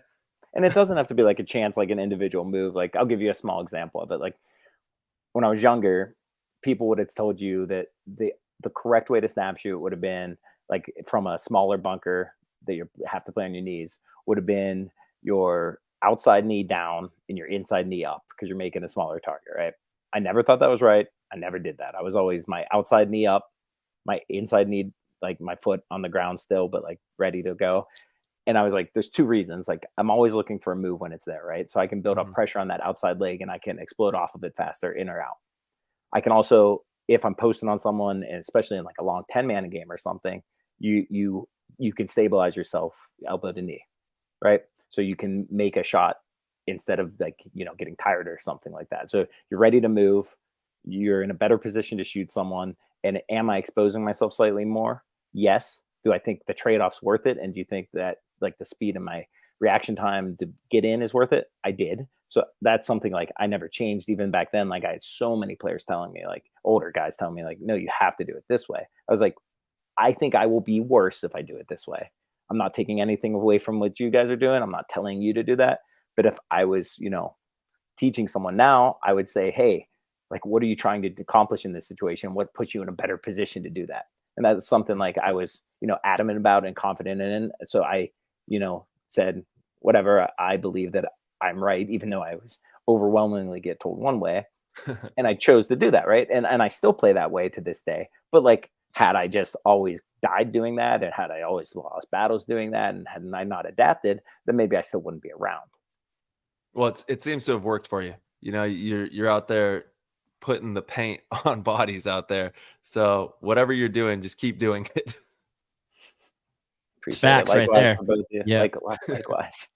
Yeah, it's funny that actually that specific scenario was recently brought up on how to snap shoot at one of the clinics we were at. I was with Ryan. I think maybe we were in Canada. And I see your point on both positions, having the outside leg. And I think you answered it very well. And it's that it depends on what you're trying to accomplish in that situation, right? If I don't think I'm going to be making a move for a little bit, I want my outside leg to be down so that I can maybe put my elbow on the ground and use that to snap in and out, be a super low profile. If I'm trying to make a move, I might prop that leg up. I think you just need to be flexible in your decision-making and say that there's not one way that is always right. And that is kind of for all things in paintball. There's no absolutes in paintball. There really isn't, And like the best players, and like to be the best, you have to be flexible at real time, like tournament time, in point time. You have to make the decisions without thinking about it. So you do have to trust some of your instincts. And yeah, you have time to analyze some things and like put that into motion too. But also you have to just go with what feels right a lot of the times, and then look back later and be like, how can I train this so that the right thing feels right? Or was that the right thing? Absolutely. No, you're right. Watching film is huge. And all the top teams are recording practices, watching film, obviously watching the tournament, event games, and how we can be better. Always. It's a progression, man. And we always got to be hungry for it. And you do want to like not be in the mindset of like, I watch film to like, see how other people play, see what I think is going through their minds when they're making their plays and how they're breaking out and doing things like that. 100%. But also you don't want to watch it to the detriment of being like, oh, that is the one way I should be doing it, because maybe the right way just hasn't been done yet. Right. So still be like be willing to be fluid in your decision making and don't get too tied down into what you're seeing unless you know for a fact that that's going to be the best thing that you can do. Mm-hmm. Yeah, it's a juggling act for sure. You have to, weigh it out and trust your gut and, all the preparation, man. That's really what it comes down to. You have to be prepared for those moments so that when you meet those moments, it's not the first time that you're thinking about it. It's not the first time you're doing it. You've the muscle memory and the wherewithal to connect with your players around you. And at the end of the day, it's like we talked about, building a puzzle. We have to build this puzzle the best that we possibly can together and execute it the best we possibly can together and go out there and hope the results bring home a trophy. That's what we're all trying to do. Yeah. Ryan, let's, while we're on the subject of film, would you mind sharing with the listeners what your process is? This is one of the biggest questions I get asked. Even I've had my own teammates ask, like, what do you look for when you're watching film? What are some things that you kind of touched on it, but maybe if you could go into detail, what are some things that you look for? What are some things that stand out? What are some things that divisional players could look for if they have any sort of film or are able to record their own practices, that will help them get better? Yeah, I'll say, like, definitely for us, I'm going to talk about it a couple ways, because people always say, like, oh, you got to watch this, you got to watch this, you got to watch this. And if you could watch it all, that would be great. But the reality of our situations is a lot of times, we get out of meetings and dinners and stuff. It's 9 o'clock. We might have to be up at 6 for games. So you do have to prioritize what you watch and how much you can watch. Mm-hmm. So the first thing I do is, like, I throw up, if we already played our games, like some games that day, I'll throw up our games first, watch them and kind of fast forward, watch the breaks, how the other team broke out against us, see if I think it won or lost, because that's just how the puzzle pieces work together, or look for the big mistakes in those points on either side of the field. Right.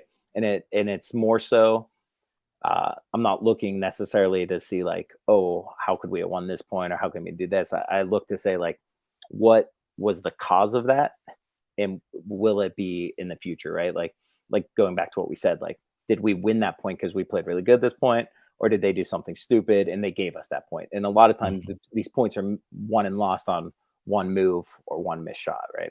Someone getting into position, turning enough guns, or shooting enough people. So I look for, like, those game breaking individual actions in the points and try to dissect, like, how that happened or what they were looking at when they saw it. Not at that point in time, I'm not looking at individual players at all, because it's a team we already played, and I'm just looking at, like, the flow of the game.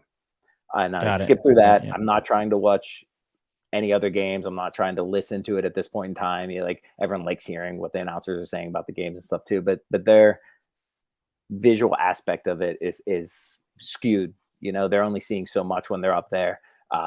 They don't have the perspective of, you had it on the field, so you thought one way, and now you have usually a couple angles, at least from the webcast, to see what happened. And you can put those two together to form a pretty good, like, resolution of what happened. So that's what I'm just looking at in that big picture, things like that, skipping through everything else, trying to just get the breakouts. If a point's slow, I'm not watching that whole slow time to see little things. I'm skipping forward, trying to fit in as much as I can. And then I go to the teams we're playing against. And if I watch the points, I'll try to, like, skip through them too, but, like, watch always the breakouts, see if you can pick up tendencies, how people start on boxes, how people line up. It could even be, like, time they line up before a point, how hard they go into poses, how they stack, how they hold their gun. A lot of nuances there that you're looking at. And then you're looking at the routes they run. And then you're looking at how fast they want to make their next move, or what their first goal is, right? You can see how a person plays their bunker and look at the goal. And at this point in time, I'm trying to only look at the main bunkers I'm playing. And if I can watch the points twice, I'll try to look at everything to see, like I said, again, where those big things changed the aspect. So now you can look at patterns and be like, oh, this team is relying on, like, this dog leg up the center and then over into this 40 on the sum, or this team is, like, going super deep into the corner, always making it and trying to round it. This team's going tight and right into it low. And you look for patterns that way, right? Overall patterns, like, oh, these two players are on this side of the field, and if these two people play together, maybe they always go short on the other side of the field. Even you have to just now I just start, like I said, looking for patterns and trying to get pattern recognition.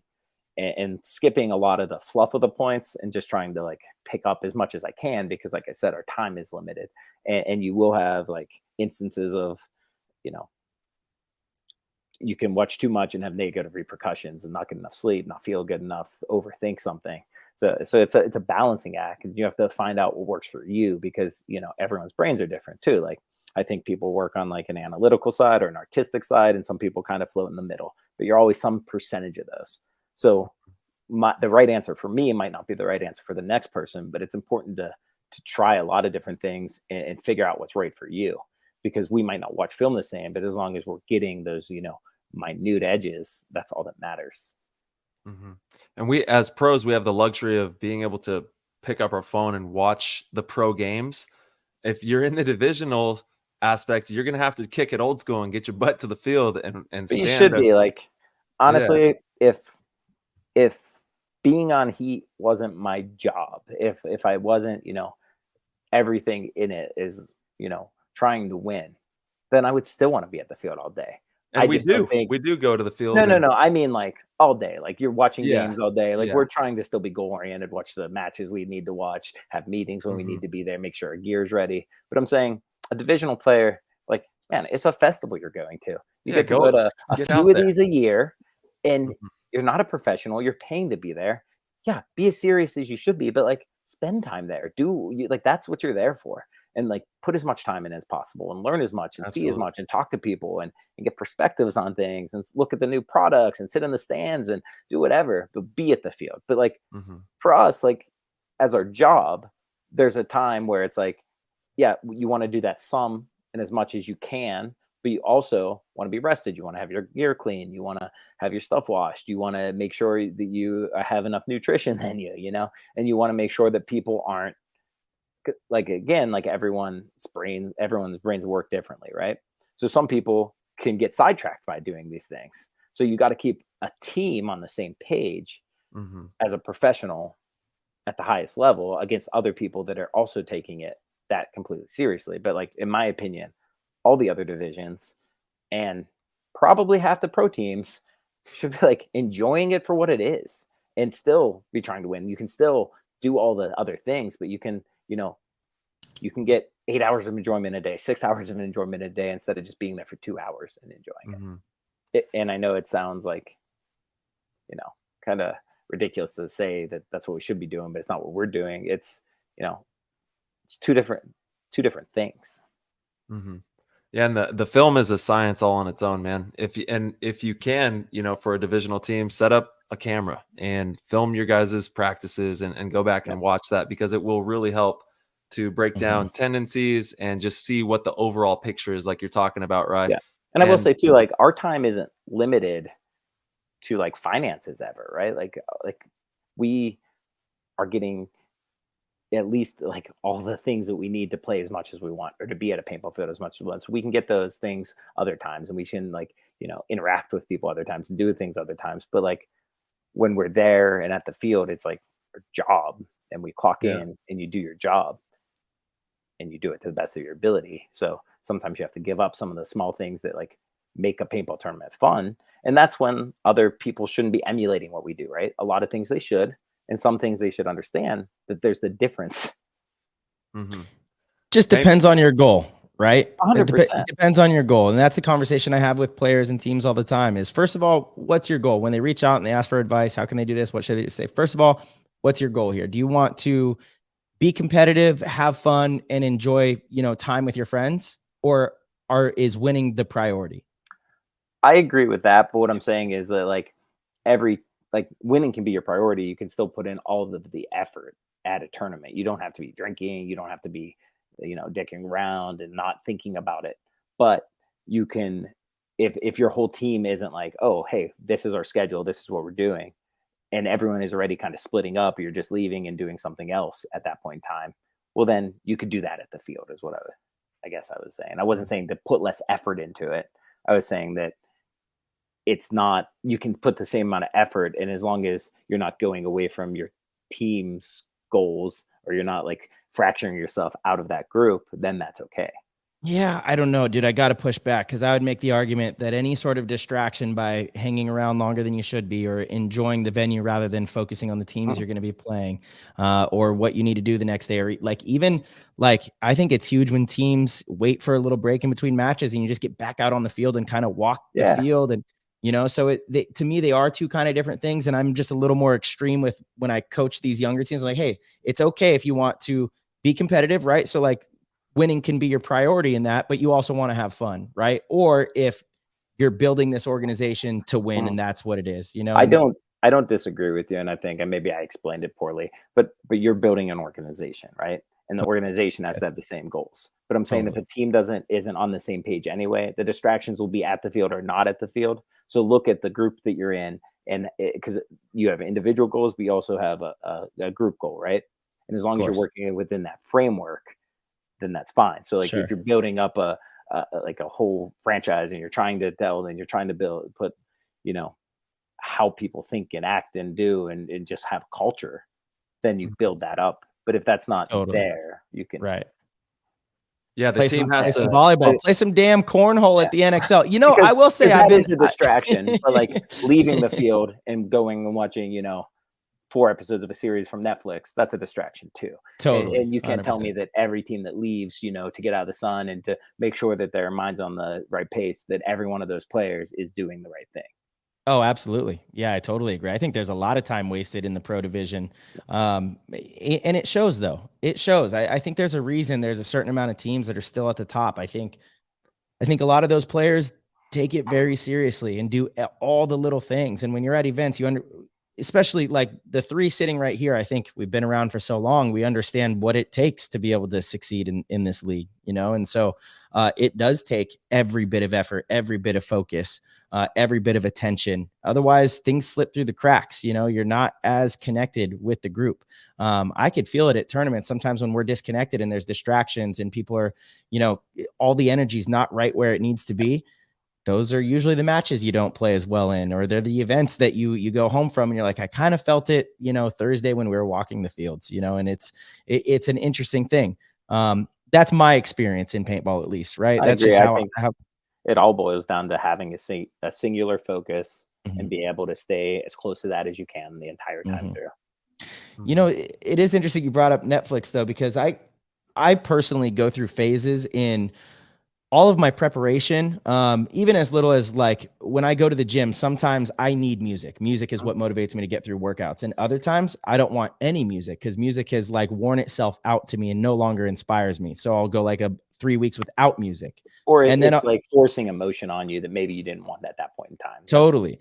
And so it's interesting. My process at events, I'm usually all in, a lot of film, a lot of this, a lot of that. But there are some times where I'm like, I need to watch 1 episode of something to get my mind completely off of something, off of, like the whole day and relax. Or I need to read 1 chapter or even a half a chapter. I'm on board with you because you have to focus your mind on something completely different. So you're not even thinking about paintball to get your mind a break. Because when I said you had to think about it and stuff, I didn't mean constantly all the time because you can burn yourself out on it too mentally. So yeah, like I do too. Like I said, I watch that film and then maybe instead of watching, 3 hours of film, I watch it in as much time as I can. And then I relax and like fall asleep by just watching a series or doing something like that. Chat will put on a movie and watch it because that like is like the decompression time. Yes. Which is also very important, I think. I think it's very important. 100%. And the team bonding too at events, like having a little bit of fun is important. It shouldn't all be super uber serious. Having fun with one another is a big part of team chemistry. You watch any sort of, even like the Bulls documentary, the Jordan documentary, it shows like they were going and golfing, after games when they had a game the next morning and, they still did things together that build team chemistry, camaraderie, trust, belief. You're going to play harder and better with your teammates if you care about them, that's just a fact. I'll tell you this, like, I don't know if I've ever won a paintball tournament where it didn't feel right. That's well said. Yeah, that's well said. Lost a lot where it didn't. Yeah, 100%. You can feel it. You can definitely feel it when everybody's in the same. It can feel right and you can lose too, but I've never won where it didn't feel right. I totally hear you. Absolutely. Yeah. So how do you bottle that? if you know what do you do to make sure it's always right? How can you best do that? You can't, because a lot of things are out of your control.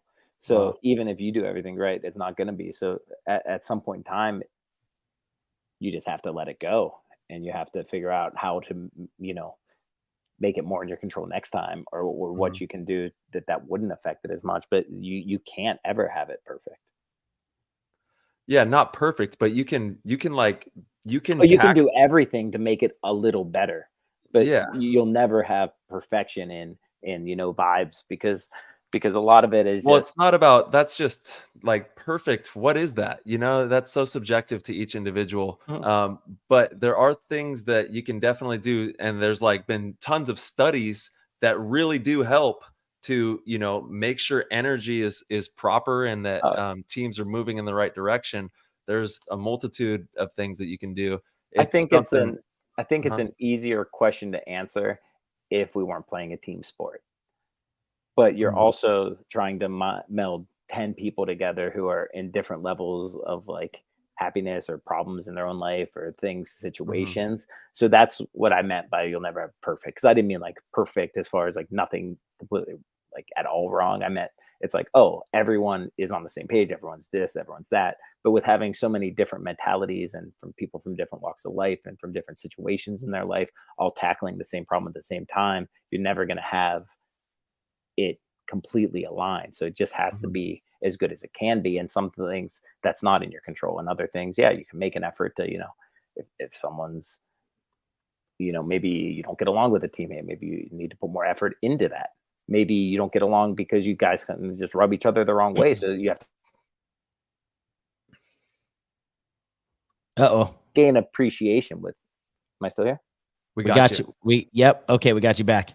Cut out for like 4 seconds there. That's no big deal. I don't think I was saying anything important. No, dude, everything you say is important. It'll pick it up on the audio side. But you're right, Ryan. And I think the biggest thing is having empathy. Like that's something that really is lacking in just culture in general today. There's a real lack of empathy for others and the way that they feel and the way that they go about life. And and it happens in a lot of organizations. A lot of teams in the divisional ranks and the professional ranks see this week in and week out. They have these rifts that are so unnecessary. If people would just have empathy for the process and think outside of just thinking about themselves, and think, I don't know what's going on in anybody else's life. I'm going to try to be the best energetically I can be for these people, and then apply as much of my effort as I can to be a good teammate and go above and beyond for each other. But a lot of the times it's just a real lack of like empathy, and then it ripples out. Yeah. I think you're spot on with empathy. I think that's hugely important. And I think the other thing that you can like do to positively affect things is just to be a positive person, right? If you're smiling more and you're giving more eye contact, and you're embracing people and you're communicating with people, like vibes are contagious. So if you have a positive energy, you can uplift people. And if you come into something with a pessimistic attitude or a negative energy, you can kind of, cancer their thoughts. I truly believe that. I mean, even if you're in like a really good mood, and then someone comes up to you who's like in a horrible mood, like that brings you down, even if it's just like, oh, now I'm walking on eggshells around this person, I'm doing this, now you're not double thinking things. But if like someone comes up to you positively and they're always happy, then you can show like true emotion back, and that helps in overall vibe too. Yeah, totally. And it's not a perfect science. It's so difficult. Companies, relationships, every facet of life deals with what we're talking about right now. And it can't just be like done, because it can't be fake, because fake gets known too. So you have to figure out, what makes you happy in your own life and things like that, and be genuinely happy and be genuinely positive. Because if you're not, that being fake happy is even worse than being truthfully negative. Yeah, it certainly can be. I would like to give a little input on what, how I feel you can bottle that energy at an event. For me personally, I feel like anytime we've had that feeling and then gotten the win off of it, it has stemmed from the preparation. You gain that confidence and cohesion in the practices, And there's some practices and weeks leading up to events that just feel better than others. There's been times where we've gone into tournaments, and in my mind, there's no other story that's going to be told other than us winning, and everybody else on the team feels that way as well. And it's all because of the preparation we had. And you're right. It's not just about, how many points you played or how well you played at practice or how prepared the team is in that sense. It's about a multitude of things. Is everybody in a good mood? Does everybody feel good about one another? Are the relationships on the team in a good place? Is everybody, really behind each other? Right? Are we going into this thing together, or are there little rifts? Are there issues and conflicts, that are going to show themselves when things get tough during the tournament? All of these things happen in the preparation process. And when those things are really good and you go into the tournament, that's when, and then you win a match, then you can kind of start to feel it. And especially if you win a match in a certain way, and then you get to like that last match, and you just haven't, the last match for us and you guys, usually it's the toughest match of the prelims. And you win that one, and maybe some type of way, you just kind of feel it. Even actually, sometimes you might lose some of those matches, but you learn something incredibly valuable. And the way that your team responds, like the energy builds, and then Sunday morning, there's just this glow. There's this glow where it's like, and you're right, it doesn't. I've had that feeling many times and not won as well, but every time we've won, you've had that feeling. And so that feeling is crucial. If you don't have that feeling, I don't think you're going to win. I don't think you're going to win. I agree with you. You're onto something there. Like, first is finding out how to get to that moment. And I really believe the preparation is such a big part of that. I'm going to push back slightly with a caveat of saying, I completely agree. The more prepared you are, the higher chance you can be in that situation. Right. But I've also, gotten like beat up pretty bad at practices before. And where like, a team could easily leave and be like, we're hooped. Like there's nothing we can do to fix that and stuff. And I've like gone through entire practices like that. And then the events, a couple of days away, and still at the event, you can get that feeling back. I'm going to double push back on that, because I actually think that makes you more prepared anytime. So I agree with you for sure. Most of the events that we've won, we have terrible practices. Like we kind of get pushed around. We get pushed around the Thursday at the event where like everything you should be tip top then. And like, we're struggling and we're like, you know what? We just learned a ton. We didn't see that in our few practices. So I feel good about it, being able to process that information. So a double pushback with the caveat that I also agree. My pushback was only on the modeling situation of it. I just wanted people to realize that like, oh, just because you had a bad vibe at practice doesn't mean anything. Because I've had ones where it's like you look around and you're like, man, I don't think even half these people want to be walking out on the field again. Like it's that bad, and you can still get that back. So my pushback was only on the modeling, not the belief in how it helps. No, of course. But with that modeling though, I think it's important to when I was saying what a good preparation and good practice looks like, I have no image of everything going well at practice, because actually those are the bad practices in my mind. When everything's going well, it's scary, because it's like, okay, we're not prepared. We're not prepared for a Sunday match where we're, in the deep waters and a team is doing something that we have not seen. We have no answer, other than in real time. So those are actually, they are the scariest. And I think the best like fight against that is change a lot of things when things are going right. Like you switch people around in different spots, different sides of the field, do completely different game plans. And if things continue to go right and nothing's going wrong, that's not necessarily a bad thing. But if you just are sticking in one way and it's going wrong, well, that's where everything's going right. That's not necessarily how it's going to be when you play a team that has a different pace, or you do someone with a different move. But if you're trying everything and things are still going right, that's doing nothing but uplifting you, Yeah, totally. Yeah, it's definitely man, it's never ending, the work that goes into making sure that we can be the best we can be going out there to play these tournaments. And then Rye, I know you're working at DLX. You guys are diligently at it. World Cup's around the corner. How's everything at the shop there? It's been good. So I do a lot of like product development with them. I work with the designers and the engineers and the machinists, and either bring some of my ideas to life or, add my input to things. So we'll definitely have some new things out at Cup. I can't like say exactly what they are and what's going to be different, but we'll definitely have some new. We got a new Lux. I don't know. I said in brand general new? Between DLX and Shocker and Freak and and Scout, it's a new shocker between the list of the and a new freak barrel. We will have some things at Cup, Oh my gosh, dude, they're dropping it all. There's gonna be 6 different Luxes at Cup, it's all different. Nice. A couple, dude, we need to pop it valve guns. We'll have a little everything. I kind of miss that. World Cup used to be the release every year. You get all the new products, and I feel like a lot of the companies have kind of gone away from that. I understand why. I get it. But it's just a nostalgic thing. It was always cool to. There's just less companies now because the companies have grown bigger and taken a bigger portion of the market at tournaments.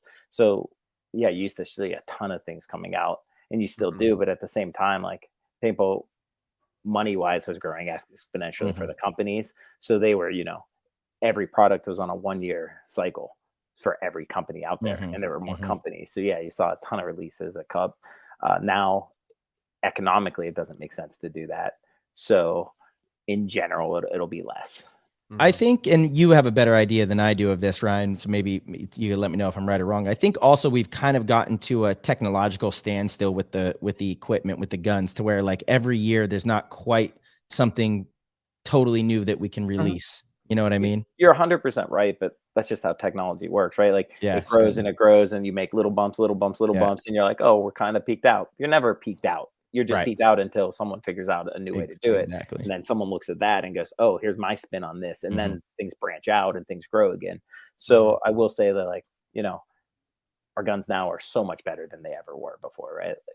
So it is harder to find those changes. But every year, all the companies, I think, are making incremental changes. You're just not seeing the big bumps necessarily. But those will come because I know everyone is working on it. Like everyone's trying to do things. There's always engineering ideas. Like within my job too, like I do a lot of, the product testing and just like kind of just testing in general to see how things will hold up. And we'll make, a 2 thou change here, a 10 thou change here, maybe change the angle of something. And we're always, retesting everything. So we're always looking to make improvements, small and large at the same time. It's just, you can't call when you're going to have that. Of course. Yeah, it's got to be fun working at that shop. And it is, especially now because we do. They have another company, Scout, and we make an Epic, like a super high end air rifle. That's right. That's been fun to dip into that market. So you're probably not like super aware of it, Marcelo, but it can shoot like 177 pellets, 22, 25, 30, and 357 with just like changing the barrels. Wow. So it's we're sick. shipping them around worldwide. It's a really cool gun. Yeah, they've taken huge steps into that industry and absolutely crushing it. That industry, it's growing and it's pretty big, but it's like where paintball was 20 years ago, where things are like, that's where the technology in is. So there was a lot of room for improvement, and we have a lot of room to grow too. And just that side of things between, there's a lot of nuances to any business. So even though it's an air gun still, it's still completely different on how it's, projecting a pellet at the different velocities. Where can people follow? Is there socials on that at all? Like an Instagram? There are, and I'll be the first to say we should probably be doing a little better job of it. But yeah, if you look up Scout Air Guns on Instagram and Facebook, that's where they look into it and get all the information with it. Yeah, it's really cool what you guys are cooking up. And don't be humble, man. You're big brain over there, dude. I know you're testing out and doing like the most to make sure that not only the paintball side, but also that those new air rifles are dialed in for success when you send them out.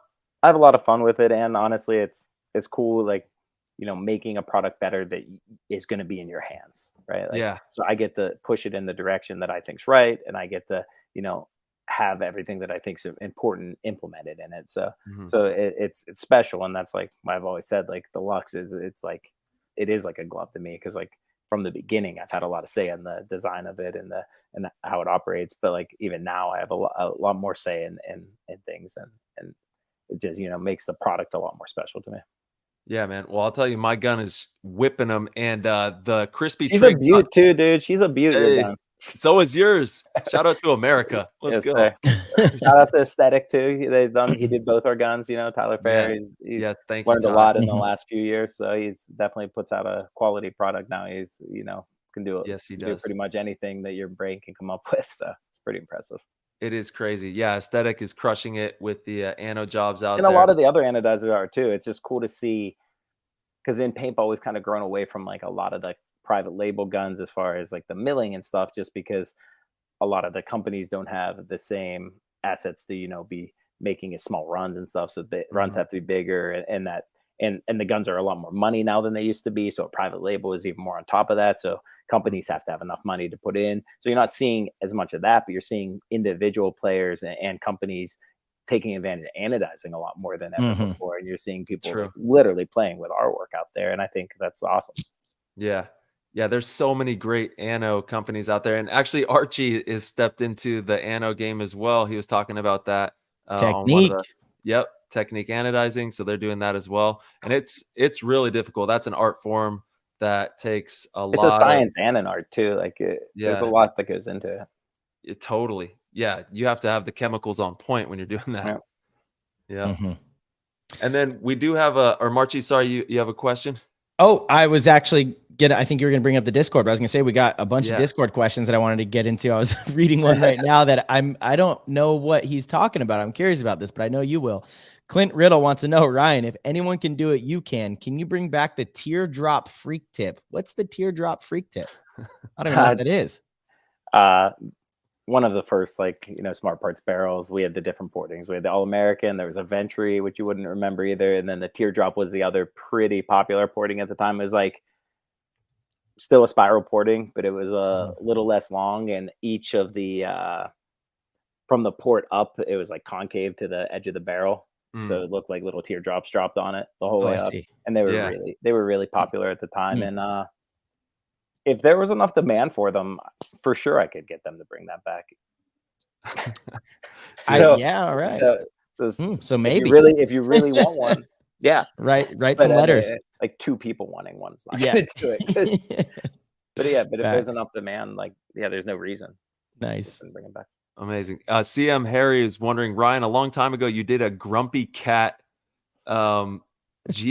Who was that with that you did that? With Planet, they did all their raps at the time, but like they individually kind of like some of the, like they picked a player or 2 from each team, and you know let you have your own custom design and stuff. So it's kind of funny because when I did it because I thought it was just funny. Like, you know, it was one of the first big memes at the time. I like cats. I thought if he was wearing my headband, it'd be just kind of funny. Like, I don't know why I liked it, but when I was trying to think of a design for my gun, I came up with that and I thought it was ridiculous. So I wanted to do it because at the time, like, especially all the Planet guns were just like dark and moody. They were like dragons and flames and like Celtic crosses. And like, it just wasn't like my style. So I didn't want to do the same thing. So I kind of just thought to do something completely opposite of what anyone else was doing and kind of make like a joke about it, but that I actually enjoyed the artwork too. It stuck, dude. It stuck. We're talking about it right now. Yeah, they do. I still get messages about it. I mean, and if you ever see them for sale, they're crazy. Like I think the last one I saw for sale was like still $2,900, and it's a Geo 3. Yeah. Wow. Grumpy Cat. It was a cool gun, and it was weird too because when I came up with it, and I got Stuart, who currently works with HK, but he designed it for me. And I just told him my ideas, and then I sent it away to Planet. And they're like, "We're not making this." I was like, well, you said I could make whatever I wanted. Like, it's not lewd. It's nothing wrong with it. They're like, "That's ridiculous. No one's going to want this." So I was like, listen, just make it. I promise it'll be fine. Right. Yeah. And like the day they released it on the internet, they released the LV1 at the same time. And my Grumpy Cat Geo had like, I don't know, 5 times more like comments, shares, likes than their new platform of a gun. They came up to me at the extravaganza. They were like, "Yeah, okay, you're right. The people like that." That's so funny. It'd be like that sometimes. The crazy stuff like sticks. Sometimes. All right, our man Cyrus. This is a good question actually, because I really believe in this for sure. But for Ryan, when Heat would travel together to all the Europe events, Heat and Impact were clearly the powerhouses in the US. How has the team aimed to build better chemistry on and off the field without those extra events since the EU rule change? I think it's a huge factor. If you actually look at like the start of Dynasty's run too, is when we started finding a way to get over to Europe together. I think it's so important to be able to play. You're getting twice as many tournaments in. Yeah, I mean, at some points, times like 3 times as many. Like correct. Yeah, there's times I played 15 tournaments with Heat, in a year. So you can't replace that. You can do things to mitigate it. You can, on your off days, I'll do something together, do an activity together, go mini golfing, go play ultimate frisbee, go do whatever you want, but be together and do things together, 10-man events together. Yeah. 100% 10-man events. So if you have the ability to, like, if you're all local and you could play more events, the local events, do that. More time on weekends than off weekends, 100% be together. If you're all spread out, it's a lot harder, right? So if you're not now able to play in a bunch of different leagues, and that now your growth and your team building is going to slow down. It's not going to be able to increase at the same rate. But the thing that can counteract that is time, right? So you look at our team, and the majority of us have played together for 8 or more years, right? We have Connor now who's new, but it's easy to bring in one new person or two. So totally. if I was restarting Heat and we all came together for the first time, maybe the time we're together wouldn't be enough to maintain it. But if I'm talking about what's been built up over the course of a decade, you don't necessarily need to do as much to maintain something, even though the more you do can help it. Nice. Of course. Yeah, you got to be connected. I mean, on and off the field. Have your friends on, have your teammates on the podcast, hang out, call each 100%, other, 100%. Like do whatever, just be connected. And, the team chats are great. If you can be in the Instagram madness and share videos, just do whatever you can to stay connected and keep having fun. And it's something I should do more too. Sometimes is like, sometimes I'll look at those videos, and sometimes it's like people are sending videos and you're like, are people even looking at these? And you look and you enjoy it, but you don't write back or do something. But interact more, whether it's in person, in group messages, whatever. And then when you are together, do things together, enjoy your time together. Absolutely. We got Mole King. He's back at it. Ryan, which player in the league has your favorite style, playing style, fashion, gun, fighting style? Who is it? It's conceited to say I'll never say anyone but me until I'm retired, right? Like it'd be crazy to, because like I got to make what my style is. Like if I wanted it to be somewhere else, I just would have done something else. So I'm not saying like it's the best or it's anything like that, but I'm never looking at any of my peers and saying like, oh, that's something I should strive to do. I look at them and I can appreciate little aspects of it, but like a bunch of little aspects build the whole picture, and I'm never going to look at that whole picture and say, so I'm never going to give you a name of someone like that, because I don't look at it like that. I look at like little pieces of everyone, but not like as a one complete built unit. Yeah. I got to shout out Ronnie. I'll give Ronnie style. For like, for his style was good and stuff. And obviously cares about it, but more so, Mr. Moorhead does not follow Ronnie Dizon's style. You see our man's here, his sleeves are rolled up. I appreciate his style. I do not follow it. Everyone has different styles, but I appreciate it. But more so than his style, like his snap shooting impresses me. Like if you look at it on like a small, like a minute level, like it's just so fast and so accurate, and really doesn't have many mistakes in it. So like that aspect of his game, I really appreciate. Ryan, your style is bleeding and red, white, and blue, dude. America. I don't know if I have a style. I just do what my body tells me. You go out there and you bleed for the game, bro. Yeah, I just try as hard as I can. That's my style. I'm telling you. I try as hard as I can. And I will always try as hard as I can. You will always be one of my favorite paintball players in the history of paintball. Not only because of the wild man style, but you're extremely intelligent when it comes to reading situations and having a really good understanding of how a game should go or points should go. And you've been playing for a long time, and style is so many different things. Obviously the clothes we wear and all that kind of stuff, which by the way, your style's kick ass. Are you kidding me? It's America. Let's go, baby. You know what I mean? It's perfect. It is pretty perfect. It's pretty perfect. But it's also the cerebral style, and you have, there's no reason that they call you the wild man, because you have a wild man style. And it's something that if you don't watch Ryan, take notes, because he does some unorthodox things, but they work perfectly. They work perfectly because he's reading on the cerebral side so many different variables and weighing things out and making those quick decisions like we always talk about. I really appreciate that. I mean, like paintball's something like you guys, I've like dedicated my entire life to. So it's not like, yeah, of course, dude. You've been in the trenches, dog. I mean, since I was 12 years old, it was like my favorite thing to do. So yeah. Amen, dude. I know all of us sitting right here can say the same thing. Absolutely. Mm-hmm. Yeah. Damn, dude. I love it. And, there was a question earlier about, what exactly was the question? But we were asking Ryan something about how young players can like stay motivated. It was something along those lines, right? I just wanted to interject and say, you can't. Like that is not anyone else's responsibility. And maybe motivated wasn't the word, but it was something along those lines, like staying hungry during this downtime, something like that. The only reason that I'm able to do what I do and you guys are able to do what you do is because you care about it so damn much. I am so eager. I don't need someone to tell me, hey, you better be hungry today. Otherwise, you're not going to eat.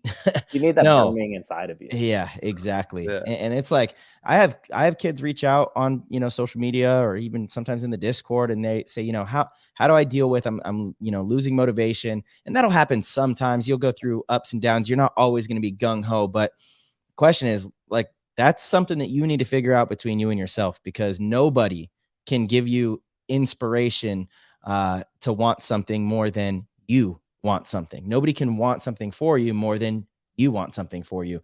It's even with a lot of the kids that I coach. There's some young kids that I work with that I believe could be not just pro players one day, but put in the history books of the game one day if they stick with it and if they have the same desire that they do now. Yep. And I have the wherewithal to understand that at a young age, anything can happen. So yep. I never try to force. I'm not going to tell you to be at the field every weekend. I'm not going to. If you don't already want to do those things, then we're not having the conversation. But if you're already doing those things and you have that burning desire, okay, now we can mold and work on things, and you'll get to where I believe you can get to. Yeah, right. But I think it's really important you noted it's not just sticking with it. It's maintaining the desire to be better at all times, and maintaining the same desire that got you better in the first place, and not ever resting on your laurels, right? So it's not just sticking with it. You see people stick with it and are just average the whole time. Totally. 100%, man. Yeah, man, Ryan, I think my last question here from the Discord is from Mark Paris. He goes, not many active players have as much experience as you. Is there a version of X-Ball you preferred versus what we are on now? And if you could bring any aspect of any format back, what would it be? Yeah, I think I've been extremely blessed to have gotten to play as many formats as I have. And I think everyone has presented its own challenges. So I love the fact that, someone could put something before you and you can figure out how to win it, work it out, figure out the problems in it, right? But if I'm being honest, I think original X-Ball is the format I would prefer to play the most, because I fancy myself an athlete that would like to play an hour-long game against people and have the better team win most of the time. The game we play now is the only game that we could play and have as many teams as we do at the size events we do, and do that, right? With the amount of money coming into paintball. So I'm happy that it turned this way so we could continue to do it and continue to grow the sport. But I think if I wanted the most fun style, I want to play against someone. I would like a 3-hour-long game. I would like it to be like football, I just think the more time I have on the field against someone, the more story that you can tell in that time, right? I think we limit ourselves to what we can do and tell in the time frame, but at the same time, that's for a reason too. It's because, of course, to have these events, they have to be feasible to put on. So I understand everyone, and I like the fact that they're always, looking to grow and looking to change and looking to improve it. And instead of trying to, microanalyze every issue with it, I just look at it as like an obstacle and how to accomplish it, or overcome it. Nailed it. We got Rounder, and Rounder just had a child. Congratulations, Rounder. Saying, for Ryan, we smoking cigars at Cup or what? How's the travel life for paintball now that you have a daughter? Any tips? Because he just had his first child. So congrats, Rounder, as well. Yeah, definitely huge congratulations. It's a big step in life, and it definitely changes a lot of things and how you, just approach situations. We can definitely have a cigar cup as long as he sees me, you know, at the stage around 5 o'clock on Sunday. You know, I got to keep the long strong, you know, before that, but for sure I'll enjoy a cigar and celebrate the birth of his child. There we go. Like I touched on earlier, like I did see his question in the Discord earlier. I started looking recently. Oh, nice. I watch all your guys' episodes. I look in the Discord. Maybe I'll eventually post, but that's not. I was gonna say we got a lurker, dude. We got a lurker. I know, totally. That's all I've done. I've been a Reddit lurker for like 10 years, and I'm posting that, like reading things on it. You know, it's just sometimes you don't feel the need to put in input, but you like seeing what other people talk about. Yeah. But I think he was asking like how you deal with, you know, leaving your kid and how you deal with that kind of stuff. And luckily, like a blessing for me is like paintball is in the state it is in now, because there was a time I played like, you know, 28 to 30 tournaments in a year. Could I do that with a kid now being 38 years old? No. I'm glad I got to experience that and I got to really enjoy those times. But now it's really just about having, you know, a support system that can help you and still allow you to do it. You have to have a loving and understanding wife. We moved outside of Pittsburgh a little closer to our families so that like they can help with the baby when we're working or when I'm gone and my wife's working. So you have to have, you know, a great support system, and you have to spend the quality time while you're there with it, right? Instead with your family, with your wife, with your child, with everyone, with your friends when you're home. Because if you don't do that, then you're really squandering like what life offers. Yeah, and it's not easy, man. It's like not easy, but like, the older you get, the more you can like. Actually, not even the older you get. People are like crazily resilient, and people put in situations can adapt to those situations, right? It's planning for those things help, but if you don't plan for it, people will figure out a way to make it work, right? And every situation is going to be slightly different, so everyone's way is going to be different. But you have to make it work. If you care about something enough, you'll make it work. If something brings you enough joy, you'll make it work, and you'll figure out ways to you know, pass that on to your family, to your child, to your wife, to your friends, to the world in general. But if you can't do that, then you probably shouldn't have been doing it in the first place. Yeah, I love what you said. You got to care, man, and it's just it's that genuine love for whatever you care about, you know, and showing that and embracing all those moments that you do have, cherishing all the moments with the family, with the paintball team, and then just working as hard as we possibly can. Osborne, he's wondering, Ryan, who has better hair, you, Marcelo, or Ryan Brand? It's a hair battle. Not me. Mine's just long. It's pretty nice. It's not bad, but like, you know, I don't style it. They care more than me, and I get mine cut once a year, brush it every day. That's about it. So I will not take the title, and I'm also not going to give it to either of them, because when you have to style your hair and do all that, it changes by the day, right?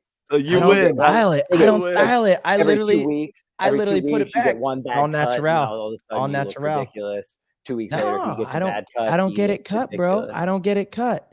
See, I think you've missed what's been going on over here. I'm letting the flow going on, and you do style it. I see you got some. I don't style. I shaping. Get out of the shower. I put lotion out of the shower. Lotion. That's product. That's product. It's not product. It's not product. It's moisturizer. You don't moisturize your hair. You don't use conditioner.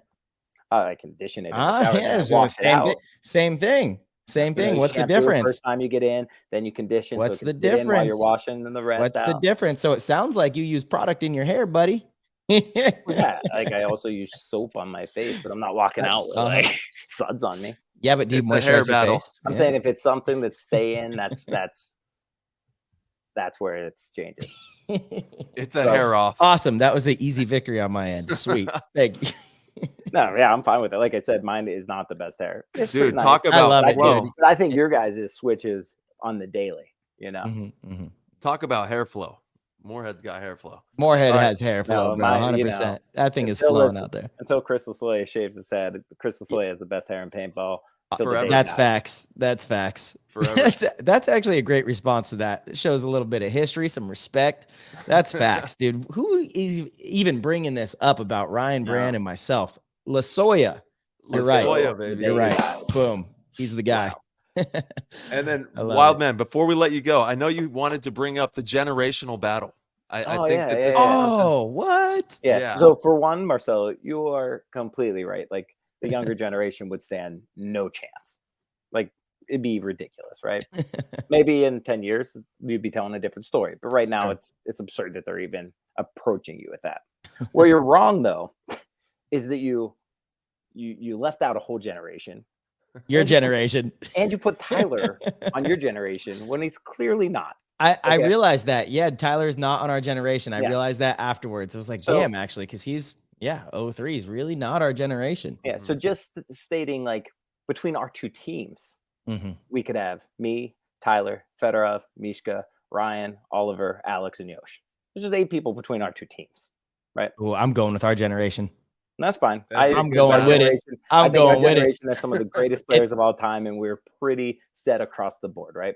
Totally agree. This would be a great match, right? You guys obviously have be a good match, a ton of talent across the board, but I think this would be one worth doing, and I think we would win, and I'm sure you think you'd win. But I guarantee agree. you that if people, talk about this in the Discord, it's going to be 50-50. And let's get some votes going. And you are right. That's one of those matches where, of course, I'm going to say I think we would win, and you got to say that too. But it would absolutely be a battle. That would be one of those where if we did like a best people on our generation who've been on the podium in the last 5 years than yours, and it's crazy because our generation's averaging over 40. I mean, a lot of them are on my team and mine. Yeah. It would be a battle. Can you imagine? Yeah, it'd be a battle. It'd be a battle. But I'm trying to think. It's so hard for me with it.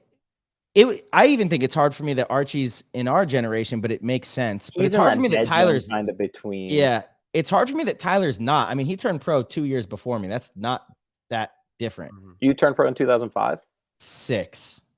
Was it actually 2003, Ty? I thought you were 2004. No, he was 2003 with Oakland when he was still though, I feel like that's like so. I mean, that's when X-Ball happened. It's like as soon as 10 man, he's been pro since that. Right. I feel like your generation is you guys were in the woods. So you, Ryan. Yeah, I don't think so. No. Hyperball. You guys were the woods that like just found X-Ball, and then you did it great, and then we had to come show you guys how it's really done. Really? That's what happened. That's what happened. Oh, that's crazy talk. No disrespect. I'm just kidding. That's a joke. All right. So I think that would be a very respectable battle. That would be a fun I just think it like obviously like the generation before us, like they just have kind of aged out of the game, right? There was a time where that generation would have just as good of an argument. What I'm saying now is that our generation is still currently. Let's get names down. Let's get names down. So okay, it's you. Tyler. Fedorov. Okay. Fedorov, I Mishka. guess we're going to give you Tyler. That doesn't make sense, but I mean, Tyler turned pro the same year I did. Yeah, that's just such a tough one. Doesn't make sense. Does it matter if like you even played, Tyler? That's the thing. You were playing in those. Yeah, he played. All right. Okay. So Ryan, Fedorov, Tyler, Mishka. All right. Ryan Greenspan. Okay. Green, he's past his time. Yeah. That's fine. He's playing the best paintball he's ever played. He'll still be your 9th player. Yeah. Okay. All right. So we got 5 right there. Greenspan, Mishka, Tyler, Fedorov, Ryan. Yeah, that's it. Oliver, Yosh, Alex. I would even put Thomas on there. Yosh, Alex. Okay. That's a lot of people. 1, 2, 3, 4, 5, 6, 7, 8. That's 9. Okay. That's good enough roster. I think I'll take Jason Edwards too. Is he? When did he turn pro? Yeah, he turned pro he played open with me in 2003 on the All-Americans, and then he turned pro shortly after on the Philly. Okay. That's a squad. Yeah, I feel like someone brought up. Yeah, I don't remember about Jason Edwards, but anyway. Okay, so then mine would be our generation, myself, Mouse, Archie, Rainey, 100%. Dalton. Yep. Chad George. Yeah, it's literally same year. Chad G. Man, who am I missing? I know I'm missing a heavy hitter over here. You guys are missing some positions and some depth, huh? Yeah. Hey, well, we got the youth, so we could play every point. You guys are gonna be a little disjointed. You guys are gonna be a little disjointed. You guys are gonna be a little disjointed trying to run 2 lines. I know how that goes. That's gonna be a difficult situation. I know that most of us can play every point still. So yeah, depth ain't an issue here. Let's see. Well, yeah, I mean, I'm sure you guys can play every point, right? But what are you gonna do with all these bodies? I mean, just such a deep squad, so many old stubborn heads that just are going to demand time. I don't know. You guys are going to be, that's going to be crucial to figure out who's going to be on the field. Let's see. Marcelo, Mouse, Archie. Looks Rainey, like we could do a Dalton, Heat line of Jed. Dynasty line and Heat line and Dynasty line. Oh, sounds pretty good. Sounds pretty good. I mean, we don't even need to add anybody. I feel bad that I know I'm leaving some homies out, you're but definitely leaving some people out. Definitely leaving some good people out. Is kind of slacking in a couple areas. Little slim. Actually, we're going to add another depth piece onto our team. It's Colt. Oh, nasty Colt. Damn. Yeah. Colt 45. Yeah, because he played with I'll take Billy too. No, Billy's not with you guys. Why? He played on the Hurricanes in 06. Oh, really? Okay. Yeah, I think Billy falls into your guys' group. I thought that was just because it's Billy B. hard to remember because that's I think that was one of them ago now. Yeah. Yeah. 18 years. J-Rab. Duh. Mm-hmm. See, yeah, that's what J-Rab, he's definitely your guys' generation, but it doesn't feel like he should be because I've seen him around since he was like 8 years old at our practices and stuff like that. Yeah. So I was thinking about that earlier. I was like, no, based on what he guess. I mean, I don't know, man. I don't know, man. Your generation is really more of one generation than we make it out to be. It is. Because we're talking about like 22 to 18 years difference, you know? For sure. Like 100%. It's really 100%. One generation. Oh man, this would be nasty. But it's like the 2 generations that were like, you could group together the most good players. Yeah, totally. That would match, be nasty. That match would go the distance for sure. Tyler, now, what generation do you want to be on? Both. Dude, send me in with any of these hitters. That's a squad full of hitters right there. Is. No matter I don't know if it's a pick'em generation because I think a bunch of your guys might be switching to our team. I don't know, brother. I don't know. Maybe one. You got Chad G. He would ride for the cause. 100%. He's not leaving you, boys. No way. Yeah, we'll make a little trade. Tyler for Chad. Perfect. Right, I don't think Tyler's looking to get traded.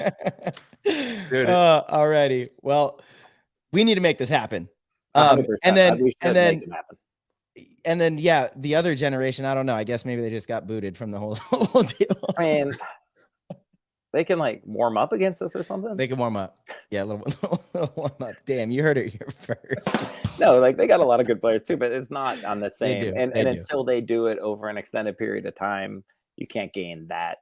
It's an experience thing. That's all it is. It's just time in the game. You know, a lot of those players, they're on their, 6th, 7th, 8th pro season. That's not even half. When do you guys starting their generation? So, yeah, when exactly was it started? I forgot the exact date because Kyle Berry's the one that, set the ground rules. I think it's like, well, I know Keith Brown and Jacob Edwards were in it. So I guess they would be the earliest. Yes. Yeah. I don't think that's right. I think it is. I mean, I think he turned pro in 2013? No. He was on Tampa Bay when I was still on Philly. So 2008? No, absolutely not. No. 2008, 2009? No. 100%. I could show you videos. I could look up. I'll go check it out right now. Yeah, we're doing PB leagues. Look we'll up go to 2009 first. Look up like 2009 Philly versus. Well, we knocked them out every event that year, so it wouldn't matter. I got it, brother. I got it. I'm like a PB league guru now. I didn't ever know how to use this, and now my divisional teams laugh at me because I don't know what's going on here. Like you got it in there. Got to check it out. Now PB leagues go back that far. I haven't even looked. Yeah, it does. I just had the now when the page doesn't load, that's a different story. Can't click on Tampa Bay damage. Okay, there we go. Brown. Yeah, this has his APPA all the way back to his very first event. So let's see. Very first pro event. Okay, that's youth Division 2, Division 2. He definitely was on damage in 2009. I'm confident in that. His very first pro event was 2010. World Cup 2010. Okay, a little sooner than I thought, a little later than you thought. Yeah. Okay. Fair enough. So, yeah, 2010, I mean, yeah, so I don't know. That's kind of borderline. He's kind of borderline. He's borderline. Yeah, we'll take Keith. We'll take That's Jacob what I'm saying. too. Like, yeah, you don't get Jacob. He started a little later. He is a little later. When was he? Probably at least a year after Keith, if not 2. Yeah, that makes sense. He's a young buck. Damn, they get Jacob. He's a heavy hitter. When is the cutoff for the new gen? Or like when does it go from the OG to the triple OG? You know, where's that? I don't know. That's what I'm saying. We'd have to actually sit down and it's not necessarily amount of years, because you can't be like 7 years here, 7 years there. You have to look at where like changes were made and where people started and like who they started around. All right, PTG Discord. Yeah. Dive into the dial in. At least 3 teams, if not 4, if you want to have another bad one. So who would what would the other generation be? It would be like triple OGs? Is that what we're talking about? No, go in that direction? They're timed out of it. I think you still have to be playing at the top level to be included, right? Like dude, you know, I'm not bringing like Angel back to play or anyone like that. I still want people at their current level. So like the other generation would have to be like, you know, 18 or 19 to 23, maybe the COVID generation. But you know, those dogs will suit up. The triple OGs will suit up right now. Suit up. Poopy, Chris, Roque will be out there. Adam will be out there. We could have we'd have a squad. They would have a squad. And it's cool to see so many of the, you know, the front runners, man. They were the people that inspired all of us to attack this with all of our heart. It's amazing to still see them out there playing paintball. And at the end of the day, it's all love for paintball. And every one of the pros that is in these conversations, you know, congratulations for being professional at our sport. Oh, I am disappointed that I just found out that you're not playing at the Pittsburgh event with us. Yeah, I know, dude. My son has his birthday on that weekend, and I cannot miss that. No need to explain. I was just sad. I was like, oh, Riley's coming. Tyler's going to be here. It'll be fun. I know, dude. It broke my heart too. But I got to show Mad Max some love and make sure he has a great day on his B-Day. 100%. Give him a big hug for me, and we'll get another one in. Yes, sir. Yeah, 10-man's the best. Everybody out there running around having fun, you know, just enjoying the love of the game. That's really what it's all about. And Ryan, that's why we appreciate you so much. We know how hard you work in so many different facets of the game and being involved. So our hats are off to you, man. And I can't wait to see you soon. I think we got, you know, some practice we're looking at here in a short bit of time. Yeah, it looked like we got like an extra practice in. I saw that message. I was like, yeah, that's nice. Yep. Yeah, so we'll be rocking and rolling and having some fun. Yeah. Nice. Yes, sir. Yeah. Awesome, brother. Thank you for joining us, man. As always, a pleasure. Really nice to talk to you all the time, man. We got to have you on more. You know, I didn't realize you're lurking all the time. Just pop on in. Pop on in, brother. Come places where I'm invited, man. Yeah, that is fair. You're invited a little bit more. You're invited 100% of the time. Yep. Hop in here. Open invites, no invite. You know, you're not wrong. That is so true. An open invite is not really an invite. It's we invited you into our Discord and you ain't done shit in there. Hey, that's true. That's true. That's true. I know. Push back on that. Push back on that, baby. I told you I didn't do anything in there. All right, guys. It's been a good one. Right, we're gonna call you in for some quick hitting bits on some shows, and we've been doing that a lot more, like doing some phone calls. I know this one kind of went the distance, and we. You don't gotta explain it to me, man. I listen to all your guys' podcasts, so.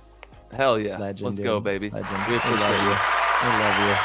Yeah, the people's champ, the working man. Hell yeah, Ryan. Thank you, brother. Appreciate you guys. We love you, dude. We'll see you soon. Love you guys. Have a good night. Peace. All right, everybody. Thank you guys so much for tuning in and rocking with us. As always, if you enjoyed the show, please head over to ptgpaintball.com. Click the Patreon link in the top left corner and support the show. If you sign up at any level, you'll get access to the Discord. The Discord is where all sorts of amazing things happen. We have a great community that we got going on in there. A lot of awesome, fun things coming up. We have fantasy football that is going to be starting here pretty soon. Everyone's excited for that. There's the PTG Fantasy Football channel in the Discord, and tons of other awesome stuff. You guys just got to check it out. There's a 7-day free trial, so no harm, no foul. You can, pop in there, see if it's for you. And if it is, then you can become a member. All right, everybody. As always, thank you so much, and we will see you very soon.